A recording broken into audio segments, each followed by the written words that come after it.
Enough है, enough है। ठीक है sir. Hello and good evening everyone. Thank you, thank you, thank you so much, thank you so much all of you. Thank you so much. थोड़े से late हो गए हैं, class जल्दी शुरू कर लेते हैं। कैसे हैं आप सभी? सभी स्टूडेंट आ गए हैं क्लास में? मेरी आवाज़ क्लियर है? ऑडियो वीडियो क्लियर है आप लोगों को? एक बार मुझे बता दीजिए। ओके ओके, ठीक है। And thank you so much again all of you. ठीक है, हम लोग शुरू कर लेते हैं। सी क्लियर है? ठीक है, ठीक है। कल हम देख रहे थे इंडिया की latitudinal and longitudinal extension, right? Bharat की देशांतरीय और अक्षांशीय स्थिति देख रहे थे।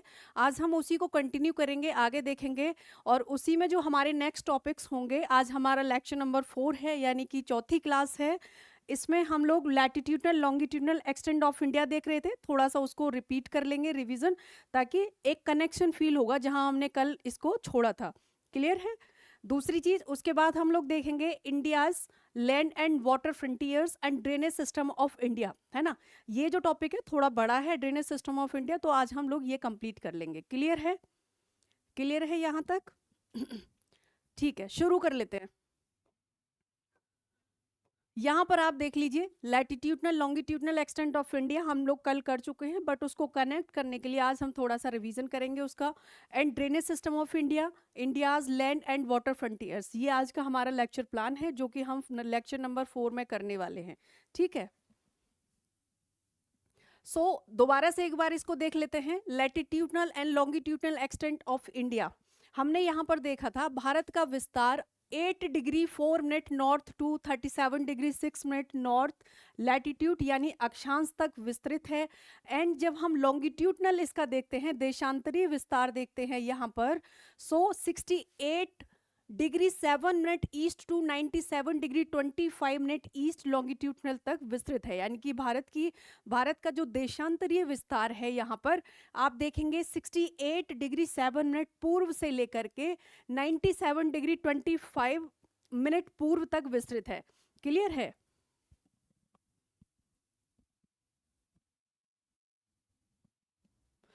ओके, मोनिका क्या बोल रहे हैं?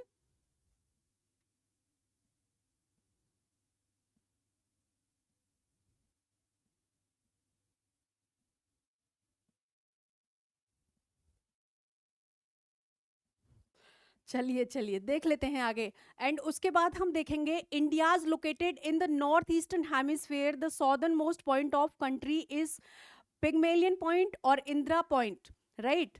यहाँ पर कितने पर है इंदिरा पॉइंट? कल हमने देखा था 6 डिग्री 45 मिनट नॉर्थ लैटिट्यूड पर है।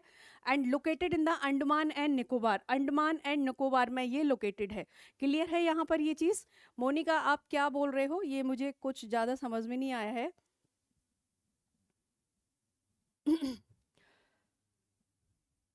ये भी हमने देखा था। ये आप देखिए देशांतरीय विस्तार है भारत का। एंड यहाँ पर आप देखेंगे ये आपका लैटिट्यूडनल यानी कि अक्षांशीय विस्तार है। यहाँ पर आप देखेंगे 68 degree 7 minute east to and 97 degree 25 minute east तक, राइट? फिर आप यहाँ पर देखिए, ये है आपका जो अक्षांशीय विस्तार है, वो है 8 degree 4 minute north to 37 degree 6 minute north. यहीं पर जब हम पिग्मेलियन पॉइंट या फिर इंदिरा पॉइंट देखते हैं, सो वो आपका आता है यहाँ पर 6 डिग्री 4 मिनट, राइट? आगे देख लेते हैं, डिस्टेंस भी आप देख लीजिए। वेस्ट टू ईस्ट जो डिस्टेंस है वो है 2933 किलोमीटर। एंड जो नॉर्थ टू साउथ है वो है 3214 किलोमीटर। ये है आपका नॉर्थ टू साउथ, और ये है आपका वेस्ट टू ईस्ट।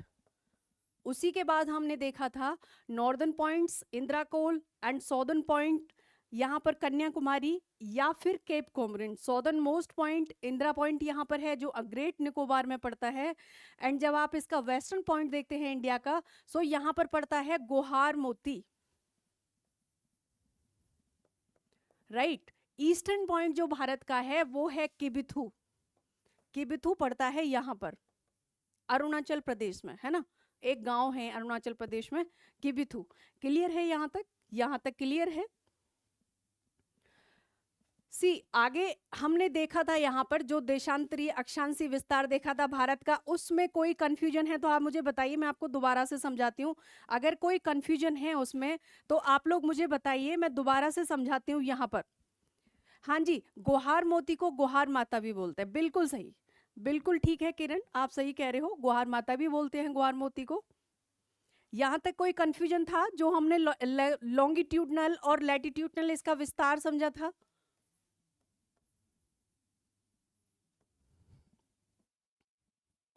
यहाँ तक कोई कंफ्यूजन था आप मुझे बताइएगा एक बार कमेंट सेक्शन में, फिर या तो मैं आगे बढ़ाती हूँ या फिर दोबारा से समझाती हूँ। एक बार बताइए मुझे, भारत की अवस्थिति ग्लोब पर कोई कंफ्यूजन जो हमने कल यहाँ पर समझा था क्लियर है? हम लोग आगे बढ़ें।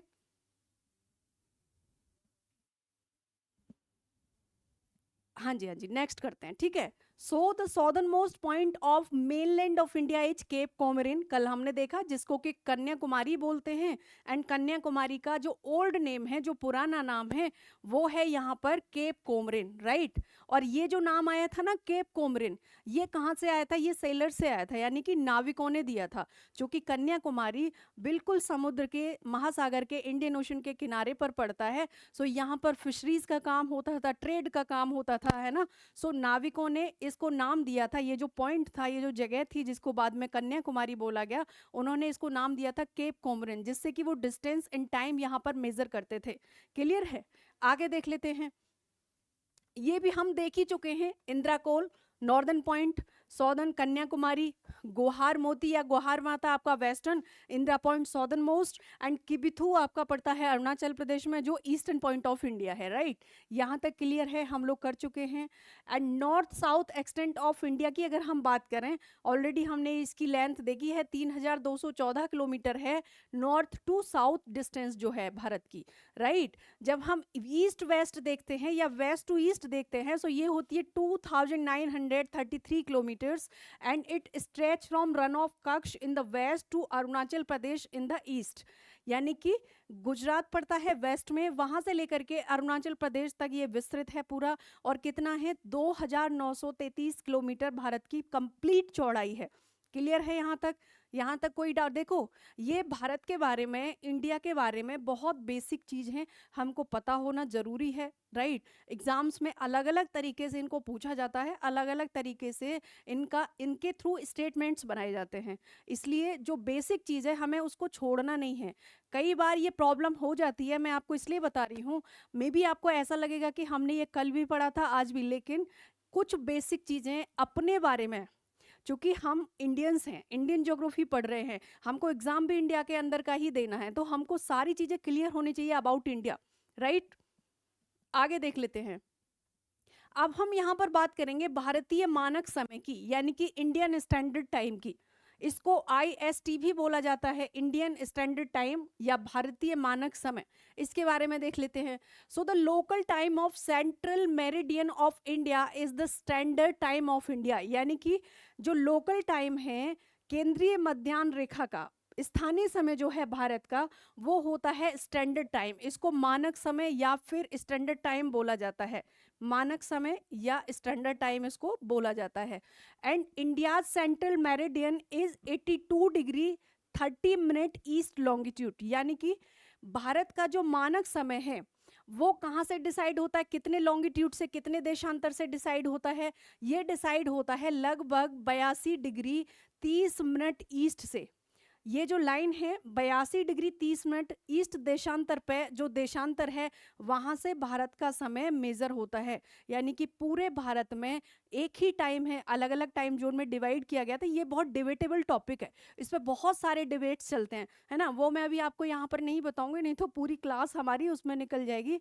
मैं किसी दिन बताऊंगी जब हम कोई छोटा टॉपिक कर रहे होंगे, या हमारा जब आधा कोर्स कंप्लीट हो जाएगा, फिर मैं आपको बताऊंगी इसके बारे में। ये काफ़ी डिबेटेबल टॉपिक है। भारत में एक ही समय हो, जितना टाइम भारत में गुजरात में हो रहा होता है वही समय, वही काउंटिंग होती है टाइम की अरुणाचल प्रदेश में, वही जम्मू एंड कश्मीर में, और वही होता है कन्याकुमारी में। इसलिए 82 डिग्री 30 मिनट ईस्ट देशांतर पर जो लाइन है, इमेजिनरी लाइन है, वहां से भारत का जो टाइम है वो डिसाइड किया जाता है। क्लियर है? आगे इसको देख लेते हैं हम लोग। And it passes through Mirzapur and रफली bisects the country in terms of longitude. यानी कि ये जो देशांतर है, ये जो 82 डिग्री 30 मिनट ईस्ट देशांतर है, पूर्वी देशांतर है, ये जाता है, मिर्जापुर एक शहर है, भारत को लगभग ये लॉन्गिट्यूडनली डिवाइड करता है ना, लॉन्गिट्यूडनली भारत को डिवाइड करता है देशांतर के आधार पर। उत्तर प्रदेश यानी कि भारत का एक राज्य है यूपी, उत्तर प्रदेश आप लोग जानते होंगे भली भांति। उत्तर प्रदेश का एक डिस्ट्रिक्ट है, एक जिला है जिसका नाम है मिर्जापुर, है ना। सो मिर्जापुर से ये जो लाइन है वहीं से ये पॉइंट डिसाइड किया जाता है भारत का समय, जिसको इंडियन स्टैंडर्ड टाइम बोला जाता है, भारतीय मानक समय बोला जाता है। और मैं आपको एक चीज और बता दूं, कई बार देखो हर साल क्या हो रहा है, कंपटीशन बढ़ रहा है। मैं हर क्लास में ये रिपीट करती हूँ, जब भी आप कोई चीज़ पढ़ रहे हो, यहाँ पर मिर्जापुर का नाम आया है, यहाँ पर यूपी का नाम आया है, जब हम इंडिया के बारे में पढ़ रहे हैं। सो टाइम स्टैंडर्ड के हिसाब से, मानक समय के हिसाब से भारत के लिए उत्तर प्रदेश बहुत इंपॉर्टेंट है। सो जरूरी नहीं है कि हम लोग अगर एचपी के एग्जाम की तैयारी कर रहे हैं, हिमाचल प्रदेश के एग्जाम की तैयारी कर रहे हैं, तो केवल हमें वही पढ़ना है। क्लियर है?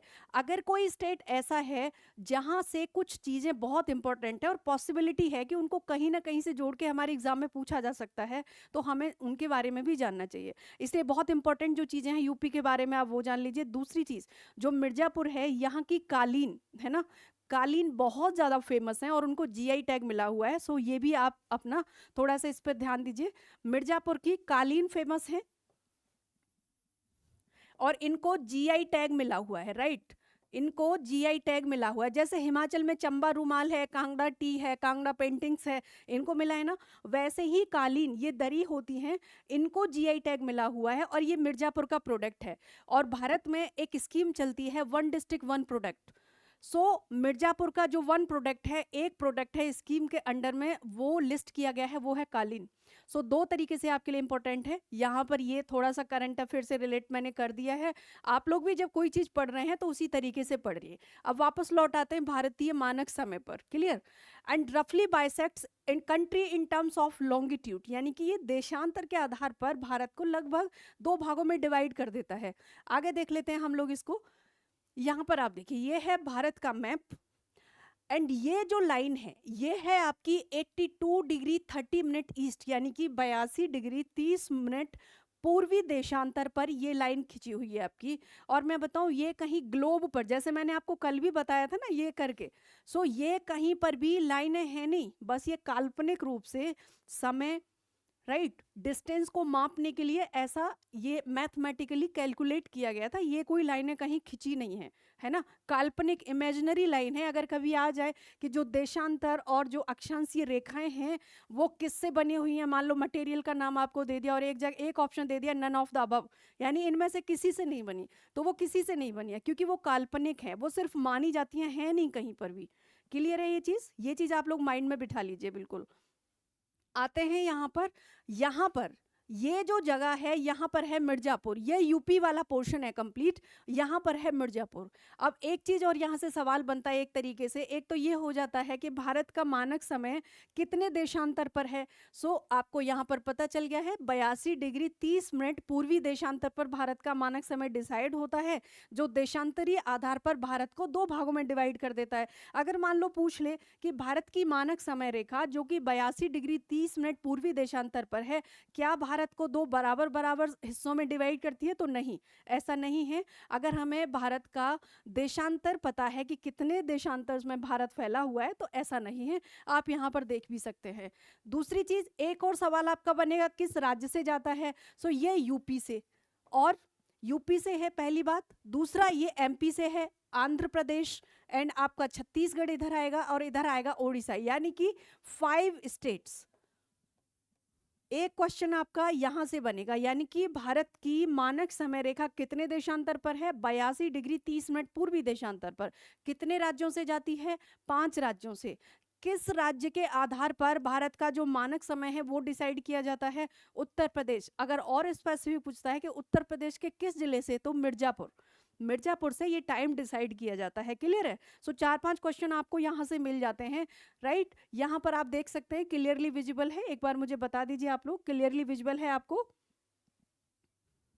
क्लियरली विजिबल है आपको? नहीं, मिर्जापुर इंडिया को 2 पार्ट्स में डिवाइड नहीं करता है। आप देखेंगे यहाँ पर इधर में बहुत ज्यादा हिस्सा है भारत के पास, उधर उतना नहीं है। 2 भाग में डिवाइड करता है, 2 बराबर भागों में डिवाइड नहीं करता है ना? इस पर थोड़ा सा ध्यान दीजिएगा। देखो, एक एक वर्ड्स होते हैं, एक एक वर्ड, कई बार एक स्टेटमेंट मान लो कुछ भी आपको दे दिया। अब चलो यहीं पर देख लेते हैं कि भारत की मानक समय रेखा जो कि 82 डिग्री 30 मिनट पूर्वी देशांतर से गुजरती है, भारत के केवल 3 राज्यों से गुजरती है या भारत के केवल 4 राज्यों से गुजरती है? अब मान लो जिसको पता है उसको तो पता है 5 से गुजरती है, राइट? अगर यहीं पर ये आ जाए कि भारत की मानक समय रेखा 5 से अधिक राज्यों से गुजरती, तो केवल जो एक वर्ड है ना कि 5 से अधिक, इतना ही गलत हो गया। कहीं केवल शब्द आ जाता है ना, ओनली, वो भी स्टेटमेंट को गलत कर देता है। तो बहुत छोटी छोटी सी चीजें हैं माइन्यूट लेवल पर जो आपको ध्यान देनी है एग्जाम में, राइट? आगे देख लेते हैं हम लोग। अब हम यहाँ पर देखेंगे India's land and water frontiers, यानी कि भारत की स्थल एवं जलीय सीमाएं। भारत की लैंड एंड वाटर फ्रंटियर्स देख लेते हैं, जलीय और स्थलीय सीमाएं क्या हैं।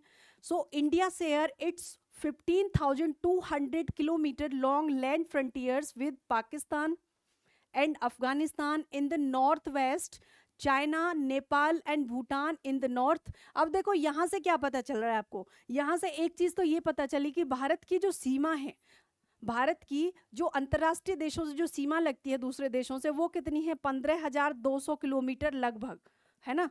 लगभग 15,200। और इसके बाद दूसरी चीज क्या होगी कि पाकिस्तान और अफगानिस्तान कहां पर है? नॉर्थ वेस्ट में। नॉर्थ वेस्ट में क्या है? Pakistan and Afghanistan, right? उसके बाद जब आप आएंगे यहां पर, आप आएंगे China, Nepal and Bhutan in the north. केवल नॉर्थ में कौन कौन है? यहां पर नॉर्थ में China, Bhutan and Nepal, right? उसके बाद आप आएंगे बांग्लादेश एंड म्यांमार, कहां पर है? ईस्ट में। बांग्लादेश और म्यांमार आपके ईस्ट में है। सो बांग्लादेश एंड म्यांमार कहां पर है? ये ईस्ट में, ये आपके ईस्ट में। सो इस तरीके से जब आप इंडिया को इमेजिन कर रहे हो तो आपको पता है कि जब हम नॉर्थ वेस्ट देखते हैं तो पाकिस्तान, उसके ऊपर अफगानिस्तान है। फिर जब आप नॉर्थ में जाओगे अक्साई चीन और उधर साइड में ले साइड में, सो वहां से शुरू होता है चाइना, राइट? उसके बाद चाइना कहाँ? उत्तराखंड के इधर तक लगता है। फिर आपका आ जाता है नेपाल, उसके बाद भूटान आता है, और बांग्लादेश एंड म्यांमार आपका ईस्ट में आता है, जहां पर वे ऑफ बंगाल है उधर साइड में, जहां पर north east states of India है, राइट? वहां पर आता है। एंड आगे भी देख लेते हैं हम लोग।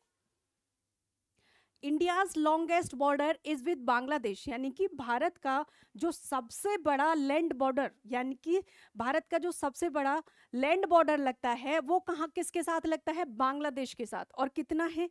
4,156 किलोमीटर, लगभग 4,156 किलोमीटर, यानी कि 4,156 किलोमीटर्स भारत का जो सीमा लगती है बांग्लादेश के साथ, और ये सबसे बड़ी है। और ये है लैंड बॉर्डर, ये भी ध्यान रखना है, राइट? लॉन्गेस्ट बॉर्डर है, लैंड बॉर्डर नहीं, longest border. And shortest border जो है, और देखो यहां से भी पूछा जाता है। सो इंडियाज लॉन्गेस्ट बॉर्डर है ना बांग्लादेश के साथ, कितना? 4,156 किलोमीटर, राइट? उसके बाद आप देखेंगे शॉर्टेस्ट बॉर्डर किसके साथ लगता है? अफगानिस्तान के साथ। कितना है? लगभग 106 किलोमीटर अफगानिस्तान के साथ लगता है। जो शॉर्टेस्ट बॉर्डर है वो अफगानिस्तान, कितना? 106 किलोमीटर। ये दो चीज हमें पता होना चाहिए, है ना? बहुत बार पूछ लेता है, यहाँ पर बहुत बार पूछ लेता है। आगे देख लेते हैं हम लोग इसको, आगे देख लेते हैं। और एंड यहाँ पर आप देखिए, ये है आपका पाकिस्तान। जब आप बात करेंगे नॉर्थ वेस्ट, क्योंकि ये ना तो नॉर्थ में है, ये नॉर्थ साइड भी है और वेस्ट भी है। उसके बाद आता है अफगानिस्तान, और ये भी आपका पड़ता है नॉर्थ वेस्ट में। अफगानिस्तान भी कहाँ पर पड़ता है? नॉर्थ वेस्ट में पड़ता है। इसके बाद आ जाते हैं हम लोग यहाँ पर, चाइना। सो चाइना देखो यहाँ से शुरू हो जाता है, ये आ गया आपका नॉर्थ, राइट। एक बार डायरेक्शन जब आपको पता चल जाएंगी ना, तो फिर आपको उतना प्रॉब्लम नहीं आएगा, ना ही मैपिंग करने में। और कई बार ऐसा होता है कि हम कई बार कुछ चीज़ों की प्रैक्टिस छोड़ देते हैं और उसके बाद आपको कोई चीज़ कहीं सुनने को मिलेगी, बट अगर आप एक दो बार अच्छे से कर लोगे तो आप इमेजिन कर सकते हो उस चीज़ को, ठीक है। सो आपका यहाँ पर चाइना है, उसके बाद नेपाल देखो, एंड यहाँ पर है भूटान, राइट। अब यहाँ पर आप आ जाइए ईस्ट में, ईस्ट में है म्यांमार एंड बांग्लादेश। बांग्लादेश कहाँ पर है? ये ग्रीन। सो बांग्लादेश भी ईस्ट में है, यहाँ पर बांग्लादेश है। और नीचे साउथ में श्रीलंका है। सो यहाँ पर तो इंडियन ओशन है, लेकिन जो भारत के साथ नॉर्थ वेस्ट में पाकिस्तान अफगानिस्तान, नॉर्थ में China Nepal Bhutan, and east में म्यांमार एंड बांग्लादेश। क्लियर है यहाँ तक? यहाँ तक कोई डाउट है किसी स्टूडेंट को? यहाँ तक कोई डाउट है किसी स्टूडेंट को तो मुझे बताइएगा। अच्छा, अब इसी के साथ हम एक चीज और देख लेते हैं। बहुत बार यहाँ से सवाल पूछे जाते हैं और दो तीन तरीके के सवाल पूछे जाते हैं। अब देखो, मैंने अपनी फर्स्ट क्लास में आपको बोला था ना कि क्वेश्चंस बनाने में सिखाऊंगी, इस तरीके से क्वेश्चंस बनाते हैं यहाँ पर। हाँ जी, मैरीटाइम बॉर्डर शेयर करता है इंडिया मालदीव के साथ। मालदीव के साथ भारत बाउंड्री शेयर करता है, लेकिन कौन सी? लैंड बाउंड्री नहीं, मैरीटाइम बाउंड्री, ठीक है। हाँ जी, हाँ जी। यहाँ पर देख लेते हैं हम लोग। सो अगेन आप एक बार देख लो, Pakistan north west, Afghanistan north west, China आपका नॉर्थ, नेपाल नॉर्थ, भूटान यहाँ पर है भूटान। उसके बाद आप आइए यहाँ पर म्यांमार एंड बांग्लादेश। अब हमें क्या देखना है? पाकिस्तान की सीमा भारत के कितने राज्यों के साथ लगती है, अब हम ये देख लेते हैं। सो पाकिस्तान की सीमा देखो, यहाँ पर लगती है गुजरात के साथ, है ना। गुजरात के साथ लगती है पाकिस्तान की सीमा, राजस्थान के साथ लगती है पाकिस्तान की सीमा, और इधर पंजाब के साथ लगती है पाकिस्तान की सीमा। सो एक दो तीन। यहाँ से जो सवाल पूछे जाते हैं वो दो तरीके से होते हैं। आपसे ये भी पूछ सकता है कि जो अभी हमने देखा कि किस डायरेक्शन से भारत के साथ अंतर्राष्ट्रीय सीमा लगती है किस देश की, एक टाइप ये हो गया। दूसरा टाइप ये हो गया, कितने राज्यों के साथ किस विशेष देश की सीमा लगती है।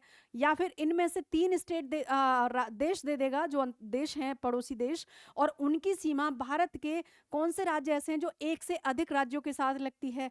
या फिर नंबर ऑफ स्टेट पूछ सकता है कि इनमें से कितने राज्य ऐसे हैं जिनकी सीमा इस विशेष देश के साथ लगती है। तो चार पांच तरीके से पूछा जाता है, और इन क्वेश्चंस का एक ही सोल्यूशन है, वो है सिर्फ मैपिंग। अगर आपने मैपिंग कर ली तो फिर यहाँ से तो आपके क्वेश्चन को गलत कोई नहीं कर पाएगा, मतलब आप तो सॉल्व कर ही दोगे, चाहे क्वेश्चन का लेवल कुछ भी हो, चाहे कितना ही टफ हो, है ना। सो हमें वही करना है यहाँ पे। पाकिस्तान की सीमा गुजरात के साथ लगती है, राजस्थान एंड इधर पंजाब के साथ लगती है। यहाँ पर देखिए जम्मू एंड कश्मीर के साथ लगती है, और पाकिस्तान की सीमा लद्दाख के साथ भी लगती है, राइट। सो एक दो तीन चार और पाँच, पाँच हो गए यहाँ पर। उसके बाद हम आएंगे अफगानिस्तान। सो अफगानिस्तान की सीमा केवल और केवल एक यूटी के साथ लगती है, और वो है लद्दाख। अफगानिस्तान की सीमा सिर्फ लद्दाख के साथ लगती है, और लद्दाख है आपका यूटी, यूनियन टेरिटरी, राइट। उसके बाद हम आते हैं चाइना। पाकिस्तान के साथ किस पांच राज्यों की सीमा लगती है, अफगानिस्तान के साथ एक की। जब आप चाइना देखते हैं, लद्दाख के साथ लगती है चाइना की सीमा, राइट। उसके बाद आप देखेंगे यहाँ पर हिमाचल प्रदेश के साथ लगती है, उत्तराखंड के साथ लगती है, एंड उसके बाद चाइना की सीमा कहाँ पर लगती है? सिक्किम के साथ। सिक्किम से आगे आप आइए, अरुणाचल प्रदेश के साथ लगती है पाकिस्तान की सीमा, राइट। आप देखेंगे चाइना के साथ भी पांच स्टेट्स की सीमा लगती है यहाँ पर। उसके बाद आप आइए इधर म्यांमार, जब आप देखेंगे सो अरुणाचल प्रदेश हो गया एक, उसके बाद नागालैंड दो, एंड मणिपुर, मणिपुर के साथ भी म्यांमार की सीमा लगती है। उसके बाद मिजोरम, मिजोरम के साथ लगती है। उसके बाद आप यहाँ पर देखेंगे त्रिपुरा, ठीक है, त्रिपुरा के साथ लगती है ना। यहाँ पर आप आइए, ये है बांग्लादेश। सो त्रिपुरा एक, असम दो, मेघालय यहाँ पर है तीन, राइट। और उसके बाद आप यहाँ पर देखेंगे वेस्ट बंगाल, चार राज्यों के साथ लगती है बांग्लादेश की सीमा। यहाँ पर ये देखो कितने सारे क्वेश्चंस, चाहे तो यहाँ से सवाल आए चाहे यहाँ से कहीं से भी सवाल आए, आप ये क्वेश्चन आपका क्रैक होना चाहिए, और ये तभी होगा, एक बार मैंने बता दिया है, एक बार आप दोबारा क्लास कर लेना, उसके बाद भी कंफ्यूजन होगा तो आप मुझे बताना, अदरवाइज आप 2-3 बार जब क्लास कर लोगे, और आपको ये नोट्स में भी मिलेगा, जब आप नोट्स पढ़ोगे तो वहाँ पर भी चीज़ें मिलेंगी, तो आप क्लास कर लेना दोबारा और नोट्स अच्छे से पढ़ लेना। क्लियर है? यहाँ से सारी चीज़ें अच्छे से हो जाएंगी जब आप, हाँ जी, बांग्लादेश देखो ये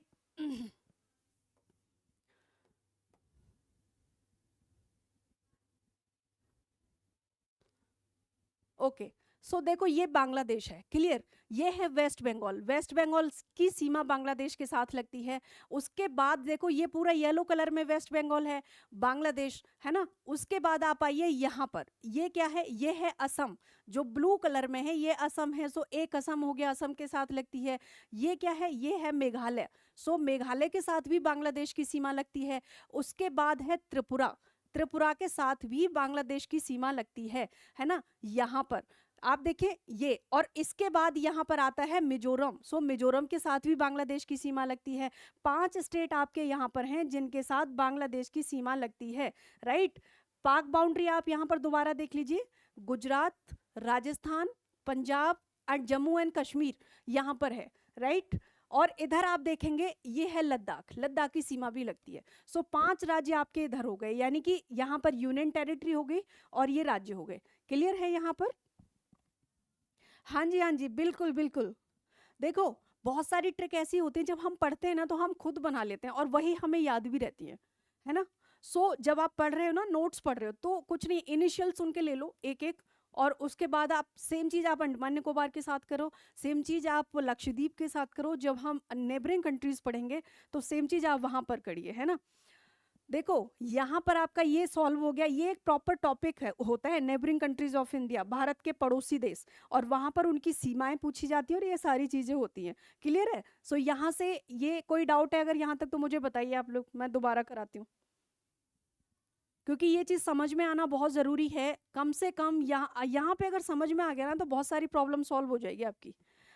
यहाँ पर अगर कोई डाउट है तो मुझे बताएं एक बार कमेंट सेक्शन में। क्लियर है? ठीक है ठीक है, ओके ओके, चलिए आगे बढ़ लेते हैं।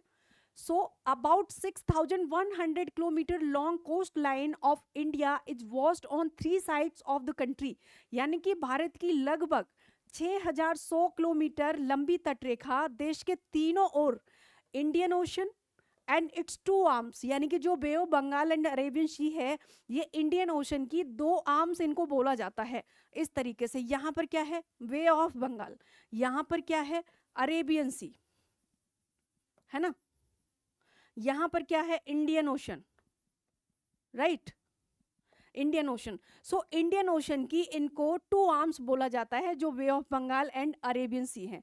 क्लियर है यहाँ तक? और यहाँ इनका जो पूरा बॉर्डर है भारत के साथ जो लगता है वो है 6,100 किलोमीटर, राइट।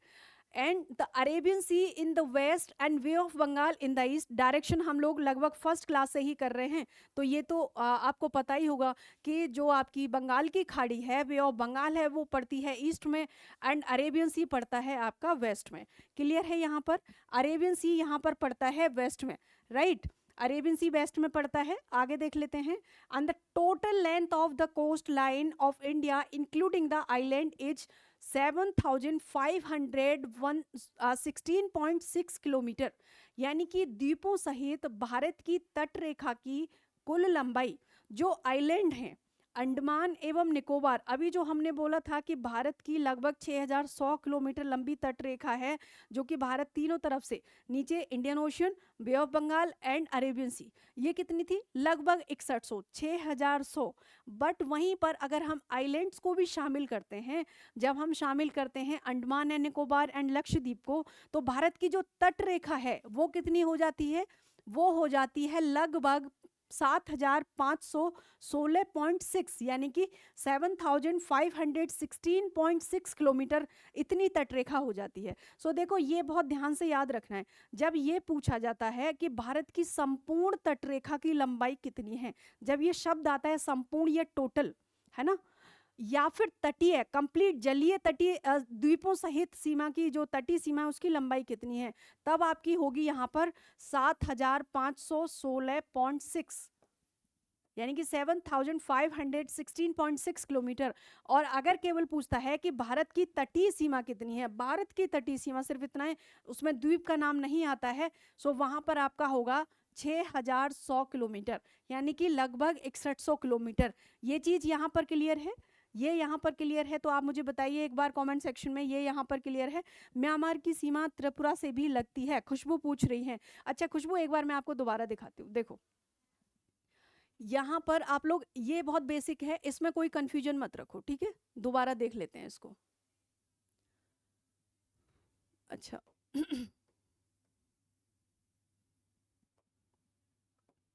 यहाँ पर देखो, ये क्या है, ये है म्यांमार, ठीक है। म्यांमार की सीमा अरुणाचल प्रदेश से लगती है। उसके बाद मैं कलर चेंज करती हूँ, म्यांमार की सीमा लगती है नागालैंड से भी, राइट। उसके बाद म्यांमार की सीमा लगती है यहाँ पर, मुझे बताना अगर कोई कलर विजिबल ना हो तो, मणिपुर से लगती है म्यांमार की सीमा, है ना। उसके बाद म्यांमार की सीमा आपकी लगती है मिजोरम से, राइट। और यहाँ पर देखो, ये बाउंड्री बन जाती है म्यांमार की, ये जो बाउंड्री है ये म्यांमार की बन जाती है। ये मार्क जो मैं कर रही हूँ, ये दिख रहा है आपको, जो ब्लैक कलर से मैं मार्क कर रही हूँ यहाँ पर, आपको दिख रहा है? एक बार मुझे कमेंट सेक्शन में बताइए, ये जो बाउंड्री मैं मार्क कर रही हूँ, ये दिख रहा है? एक बार मुझे कमेंट सेक्शन में बताइए। हाँ जी, ठीक है। सो यहाँ पर ये, हाँ जी, मुझे आवाज नहीं आई, एक बार दोबारा बताओ। ये विजिबल है ना जो मैं बता रही हूँ? म्यांमार इंडिया के आउटर साइड में नहीं, देखो यहाँ पर पड़ता है म्यांमार, ये यहाँ है म्यांमार, है ना। ये हमारा पड़ोसी देश है, म्यांमार के साथ भी सीमा लगती है भारत की। सो भारत के एक हो गया, दो, तीन और एक, चार, चार राज्यों की सीमा भारत की म्यांमार के साथ लगती है। अभी इतना ज्यादा वहां पर हो रहा था, जब बांग्लादेश में ये प्रॉब्लम चल रही थी ना, अभी पीछे आपने सुना होगा न्यूज में, जब शेख हसीना वहां से इंडिया आ गई थी, आपने सुना, अभी कुछ दिन पहले की बात है ना, आपने सुना है? अच्छा, इससे आगे बांग्लादेश है। हाँ, बांग्लादेश यहाँ पर है, ये रहा बांग्लादेश यहाँ पर, ये देखो, मैं दोबारा से यहाँ से इरेज करती हूँ इसको, ये है बांग्लादेश, ये यहाँ पर बांग्लादेश है, ये है बांग्लादेश, है ना। म्यांमार यहाँ पर है, बांग्लादेश, ऐसे मान लो ये सराउंडिंग है पूरा, इस तरीके से जैसे इंडिया है, यहाँ तक आके पूरी बाउंड्री भारत की इंटरनेशनल सीमा लगती है। उधर पाकिस्तान है, अफगानिस्तान, चाइना, नेपाल, भूटान, यहाँ पर पड़ता है आपका म्यांमार, जो यहाँ से, मैं देखो इसको दोबारा से ब्लैक करती हूँ, इस तरीके से म्यांमार की सीमा ये भारत के साथ लगती है यहाँ पर।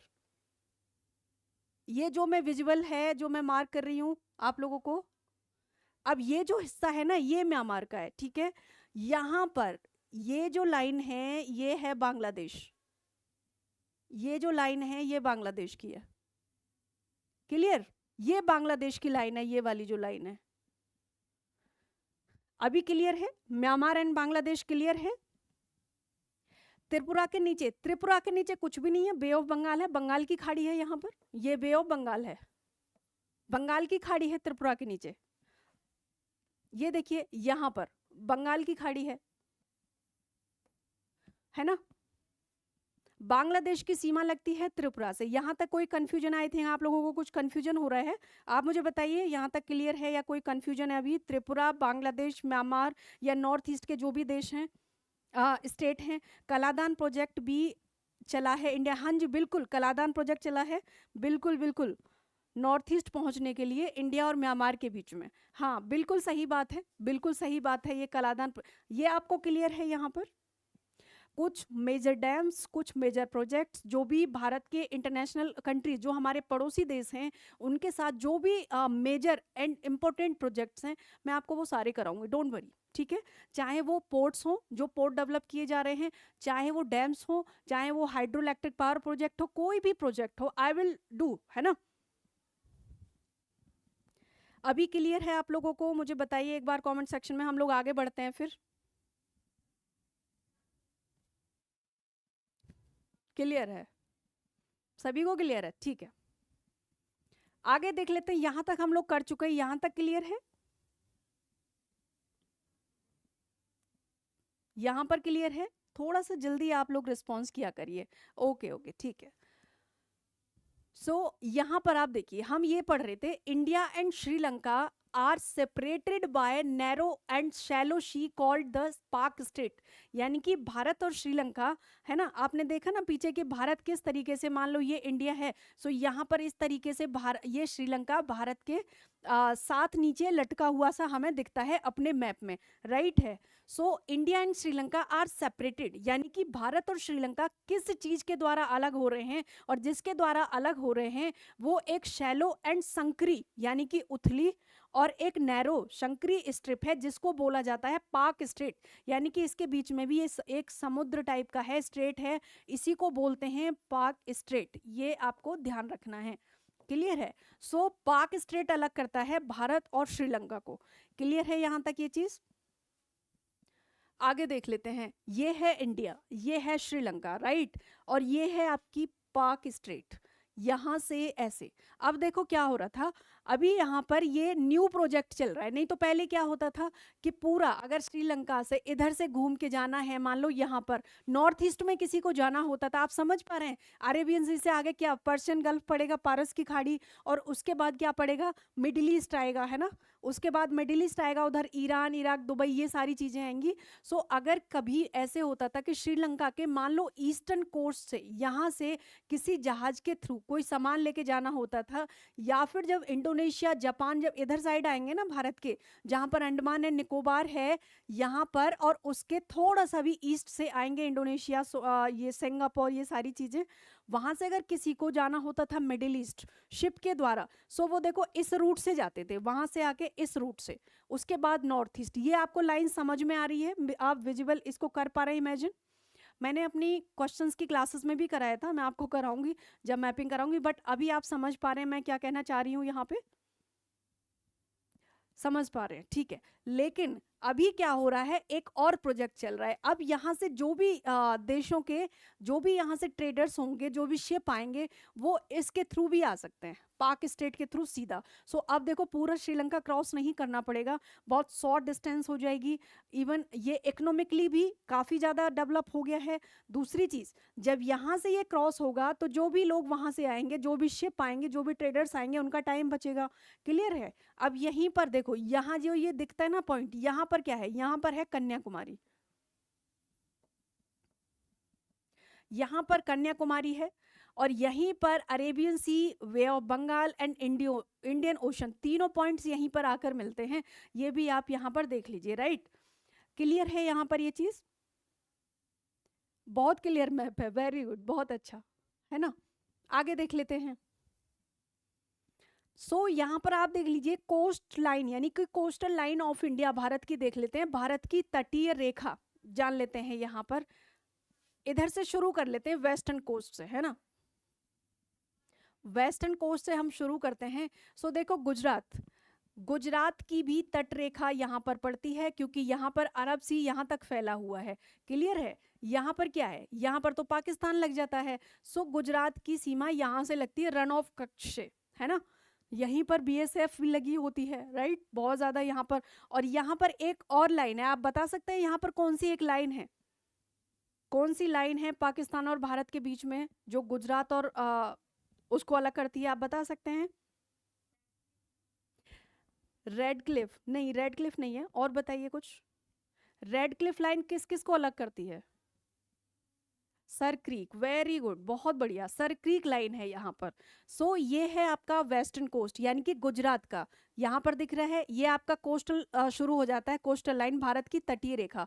उसके बाद यहाँ पर फिर महाराष्ट्र तो है ही, आपको पता है, जो मुंबई है वो समुद्र के किनारे है, अरब सागर है वहाँ पर, ये हमारी तट रेखा है। और ये कौन सा है, कोंकण कोस्ट, ये है गुजरात कोस्ट, ये पूरा आपका है गुजरात कोस्ट, ये हो जाता है कोंकण कोस्ट। उसके बाद हमने कल देखा था जहाँ से कर्नाटक, जहाँ से केरल शुरू होता है और कर्नाटक ये पड़ता है यहाँ पर मालाबार कोस्ट, राइट।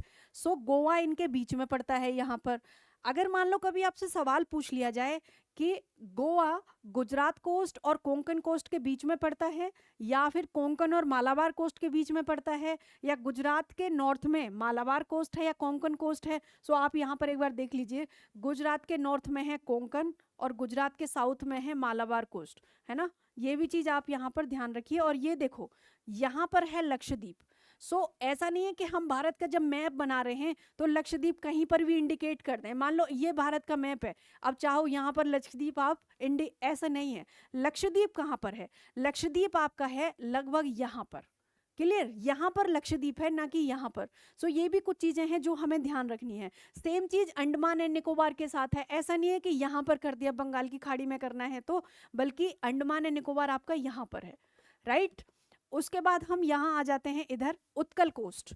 आप देखिए भारत की जो तटीय रेखा है ये वेस्ट बंगाल है ना, इधर में यहाँ से लगता है ना, ये कोलकाता पड़ता है बंगाल की खाड़ी में।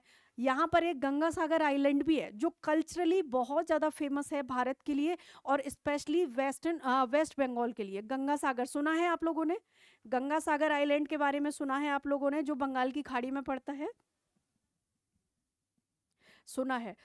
कल्चरली बहुत ज़्यादा सिग्निफिकेंस है उसका, बहुत महत्व है वहाँ पर। हाँ, गंगा फेयर लगता है, मेला लगता है वहाँ पर, और लोग पूरे देश से लोग जाते हैं। जैसे जब कुंभ होता है ना, कुंभ का मेला लगता है, जैसे वहाँ पर जाते हैं, वैसे ही जब गंगा सागर में गंगा फेयर होता है तो वहाँ पर भी लोग जाते हैं, है ना। आगे आप यहाँ पर देखेंगे, ये है ओडिशा, राइट। यहाँ पर है आंध्र प्रदेश एंड तमिलनाडु। अब आपको देखना क्या है, आपको ये मोटा मोटा पता चल गया कि गुजरात समुद्र के किनारे पड़ता है, यानी कि समुद्र की सीमा गुजरात से लगती है, आपकी महाराष्ट्र से लगती है। देखो यहाँ पर है दमन दीव, ये भी ध्यान रखना। दमन दीव कहाँ पर है? यहाँ पर महाराष्ट्र और गुजरात, जहाँ पर गुजरात खत्म होता है यहाँ पर पड़ता है दमन दीव।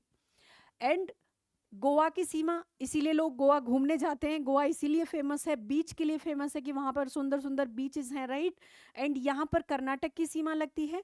आप इधर देखेंगे केरल, तमिलनाडु की सीमा, तेलंगाना की सीमा लगती है यहाँ पर, ओडिशा की लगती। लेकिन ये क्या है? तेलंगाना, ये तमिलनाडु है, ये आंध्र प्रदेश है। तेलंगाना की सीमा समुद्र से नहीं लगती है, बंगाल की खाड़ी से नहीं लगती है, ये आप ध्यान रखिएगा। ओडिशा की सीमा लगती है और पश्चिम बंगाल की सीमा लगती है। इधर आप देखेंगे तो यहाँ पर त्रिपुरा की सीमा लगती है ना। क्लियर है यहाँ पर ये चीज आपको? हाँ, विश्व का सेकंड हिंदू फेयर है, बिल्कुल। जो सनातन धर्म है, जो हिंदू धर्म है, उसके लिए बहुत ज़्यादा फेमस है। जैसे कुंभ मेला होता है, उसका सांस्कृतिक रूप से बहुत महत्व होता है सनातन धर्म के लिए, हिंदू धर्म के लिए, वैसे ही जो गंगा फेयर लगता है उसका भी बहुत ज़्यादा इम्पोर्टेंस होता है ना। आगे देख लेते हैं। अच्छा, अब यहाँ पर हमारा नेक्स्ट टॉपिक शुरू होता है, drainage system. Drainage system of India यहाँ पर शुरू होता है। ये आपको विजिबल है या फिर थोड़ा सा देखने में कुछ प्रॉब्लम हो रहा है, कि मुझे ही हो रहा है? एक बार बताइए, यहाँ पर ये विजिबल है आपको जो लिखा है?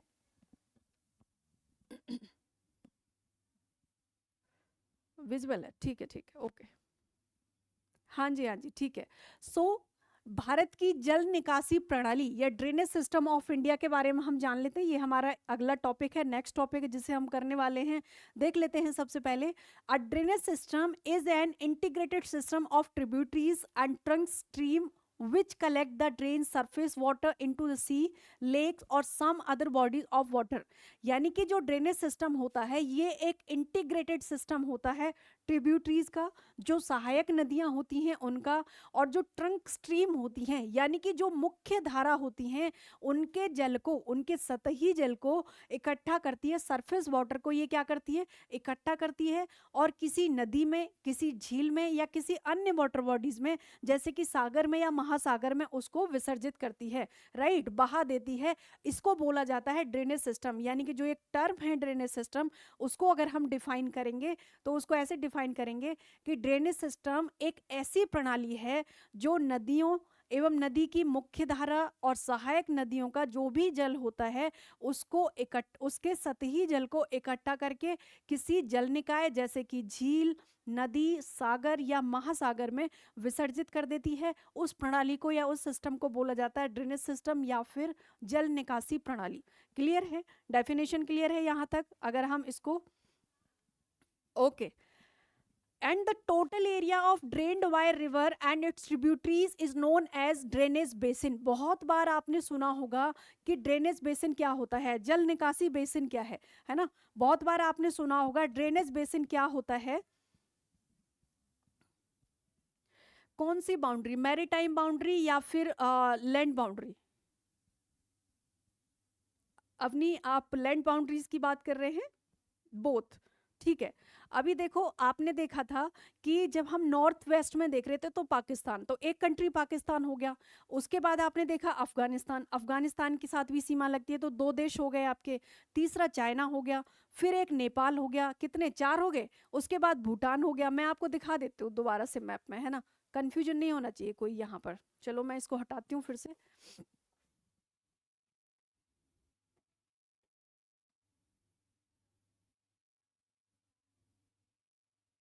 मैपिंग इसीलिए जरूरी है, एक बार अगर ये क्लियर हो गई ना तो फिर यहाँ से रिलेटेड कोई डाउट नहीं बचेगा आपका।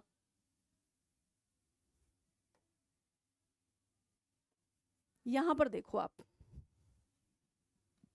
पाकिस्तान हो गया एक, उसके बाद है यहाँ पर ये है अफगानिस्तान, दो हो गया।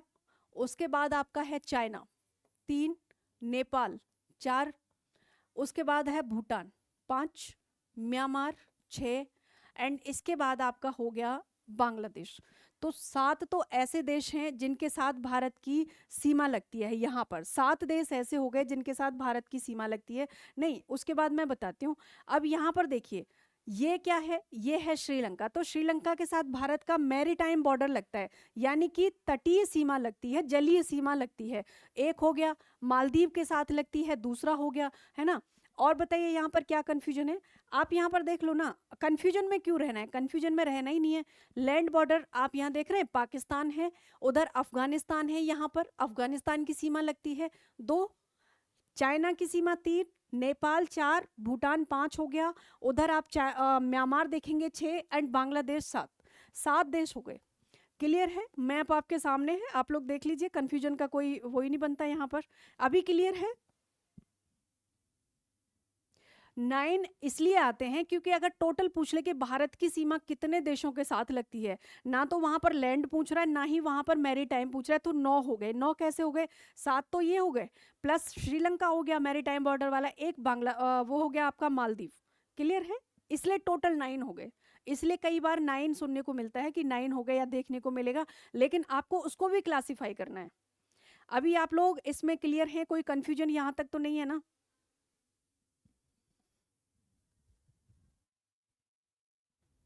हाँ जी, श्रीलंका एंड मालदीव से भारत की तटीय जलीय सीमा लगती है। और जलीय सीमा तटीय जो हमारी भूमि सीमा है ना, जो लैंड बॉर्डर है, उसको मिला करके दोनों हो जाते हैं नौ। सेवन प्लस टू, नौ, नाइन हो गए, राइट। म्यांमार के साथ लगती है ना भारत की सीमा, म्यांमार के साथ लगती है भारत की सीमा यहाँ पर। आगे देखें। सो एक चीज और, ये ड्रेनेज देखो, बहुत बार यहाँ से सवाल आता है, ड्रेनेज बेसिन से बहुत बार आता है, और बहुत जल्दी ये समझ में भी नहीं आता है ना। ये जानना जरूरी है कि ड्रेनेज बेसिन होता क्या है। ये जानना यहाँ पर जरूरी है कि ड्रेनेज बेसिन क्या होता है। तो its tributaries is known as a drainage basin, यानी कि जो टोटल एरिया होता है ड्रेन्ड बाय रिवर्स। मान लो एक नदी है, और उस नदी का वो जहाँ से शुरू होती है, जो स्रोत है, और जहाँ पर अपना जल विसर्जित करती है, वहाँ तक उसका कितना ड्रेनेज एरिया है, कहाँ से कहाँ तक बहती है, जो टोटल एरिया होता है, उसको बोला जाता है किसी भी नदी का ड्रेनेज बेसिन, है ना। उसको ड्रेनेज बेसिन बोला जाता है, उसको जल निकासी बेसिन बोला जाता है। सो ड्रेनेज बेसिन क्लियर है आपको यहाँ पर, ड्रेनेज बेसिन क्लियर है यहाँ पर आपको। मनीषा आप कुछ बोल रहे हैं, मनीषा आप कुछ बोल रहे हो, मेरी आवाज नहीं आ रही है आपको। हाँ जी, हाँ जी, बताइए बताइए।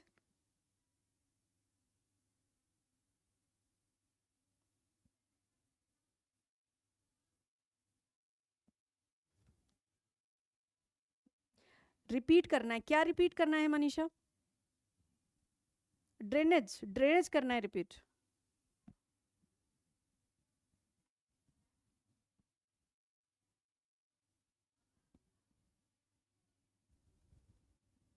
अच्छा, कौन सी कंट्री के साथ हमारी तटीय और स्थलीय सीमा लगती है, चलो दोबारा देख लेते हैं इसको, दोबारा देख लेते हैं यहाँ पर।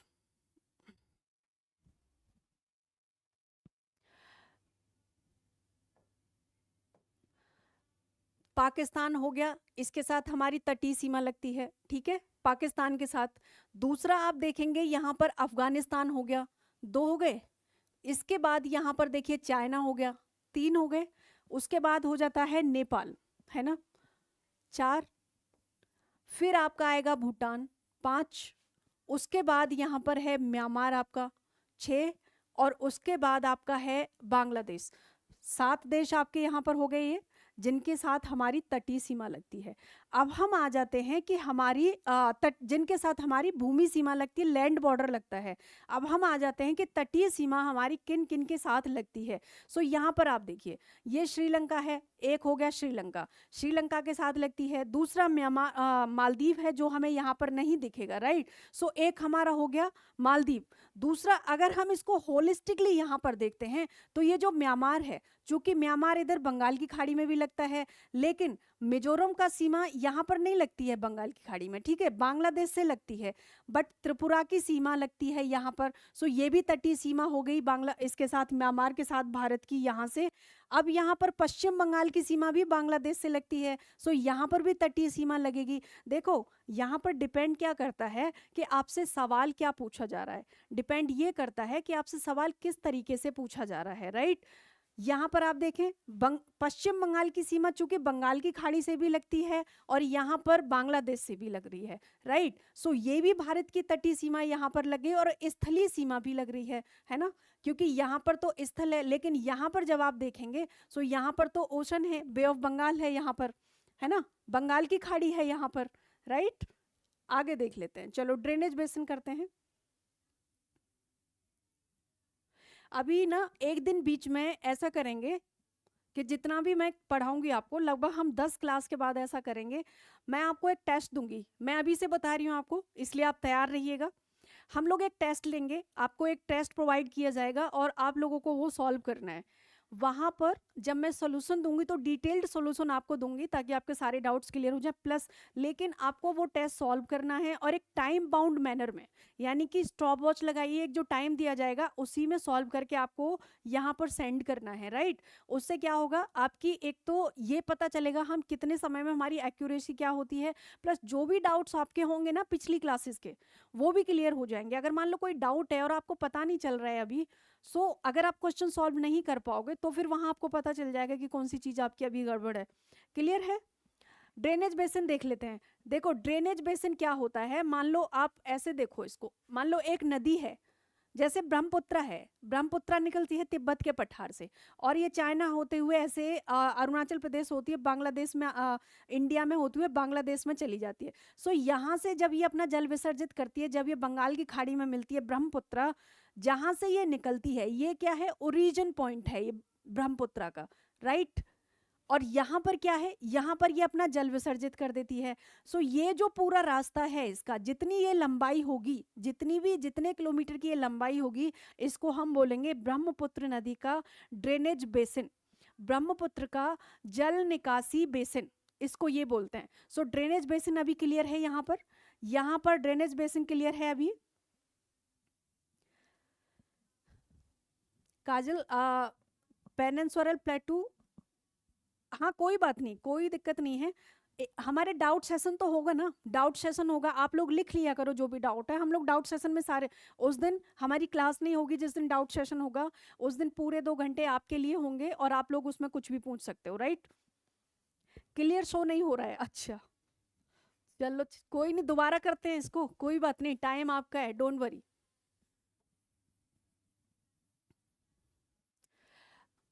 ओके मैं ना यहाँ पे कराती हूँ आपको, ठीक है। मान लो ये तिब्बत का पठार है, ठीक है, ये है तिब्बतन प्लेटू और यहाँ से ब्रह्मपुत्र नदी चाइना से होते हुए अरुणाचल प्रदेश होते हुए ऐसे आती है, राइट। ये है ब्रह्मपुत्र, आप इसको ऐसे समझो। सो ये क्या है, ये यहाँ पर है ओरिजिन पॉइंट, ये मैं समझाने के लिए बना रही हूँ आपको, ये ओरिजिन पॉइंट है। और मान लो जहां पर बांग्लादेश इंडिया से होती है, बांग्लादेश में जहां पर ये बंगाल की खाड़ी में मिलती है, ये हो गया जल विसर्जित इसका, यहाँ पर ये अपना वाटर डिस्चार्ज कर देती है ब्रह्मपुत्र, राइट। सो ये जो पूरा रास्ता है जहाँ से ये निकलती है, जहाँ से इसका स्रोत है और जहाँ पर जाकर ये अपना जल विसर्जित करती है, ये जो पूरा एरिया है इसकी जो भी लंबाई होगी इसको बोला जाएगा ब्रह्मपुत्र नदी का बेसिन, ड्रेनेज बेसिन, इसको बोला जाएगा ब्रह्मपुत्रा का ड्रेनेज बेसिन। यहाँ पर अभी ये क्लियर है? अभी ये क्लियर है यहाँ पर? अच्छा, स्क्रीन क्लियर नहीं है? अभी मुझे दोबारा से बताइए एक बार, स्क्रीन क्लियर नहीं है तो मैं एक बारी, स्क्रीन क्लियर नहीं है? ठीक कराती हूँ मैं, 1 मिनट बस, है ना। अच्छा, एक काम करते हैं, आप लोग 5 मिनट का रेस्ट ले लो, तब तक ये मैं देख लेती हूँ एक बारी। ठीक है, क्लियर है? ओके ओके, क्लियर हो गया। बिल्कुल, कैचमेंट एरिया भी बोल सकते हैं, ड्रेनेज बेसिन भी होता है। ये आपको समझ में आ गया यहाँ पे? ये समझ में आ गया यहाँ पे, है ना? हम यहाँ पे आगे यही करना है। ओके, हम लोग 5 मिनट का रेस्ट ले लेते हैं, ठीक है? उसके बाद हम लोग शुरू करेंगे। आप भी पानी वानी पी लो, फिर हम लोग शुरू करते हैं, राइट?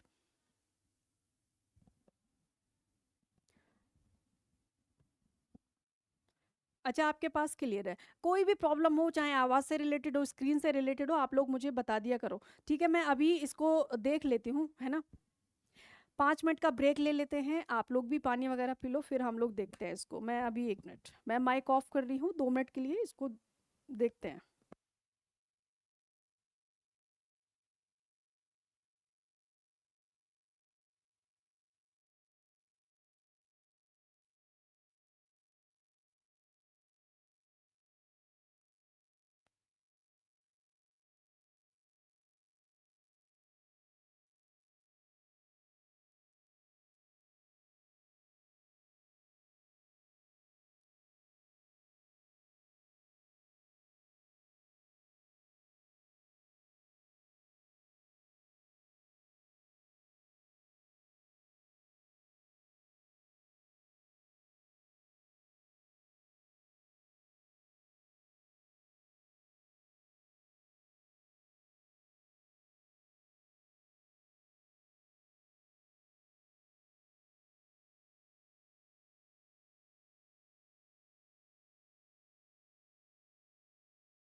हेलो।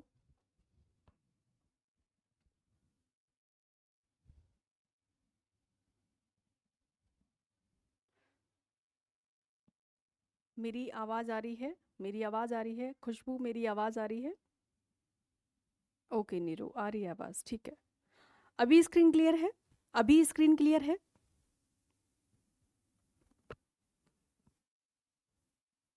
हाँ जी, हाँ जी, ठीक है। ठीक है, सभी लोग आ जाइए, फिर हम लोग शुरू कर लेते हैं इसको।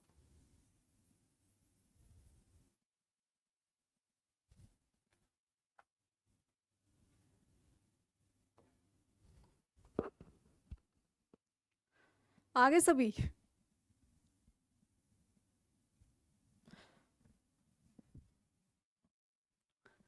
सो देख लेते हैं, शुरू करें। आगे सभी स्टूडेंट, एक बार जल्दी से मुझे बता दो, सभी लोग आ गए या और 1-2 मिनट चाहिए?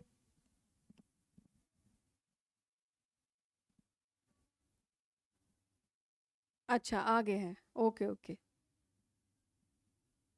अच्छा, आप लोग घर से बाहर रहते हो, कहीं पे पढ़ते हो, या फिर घर में ही रहते हो, घर पे पढ़ते हो,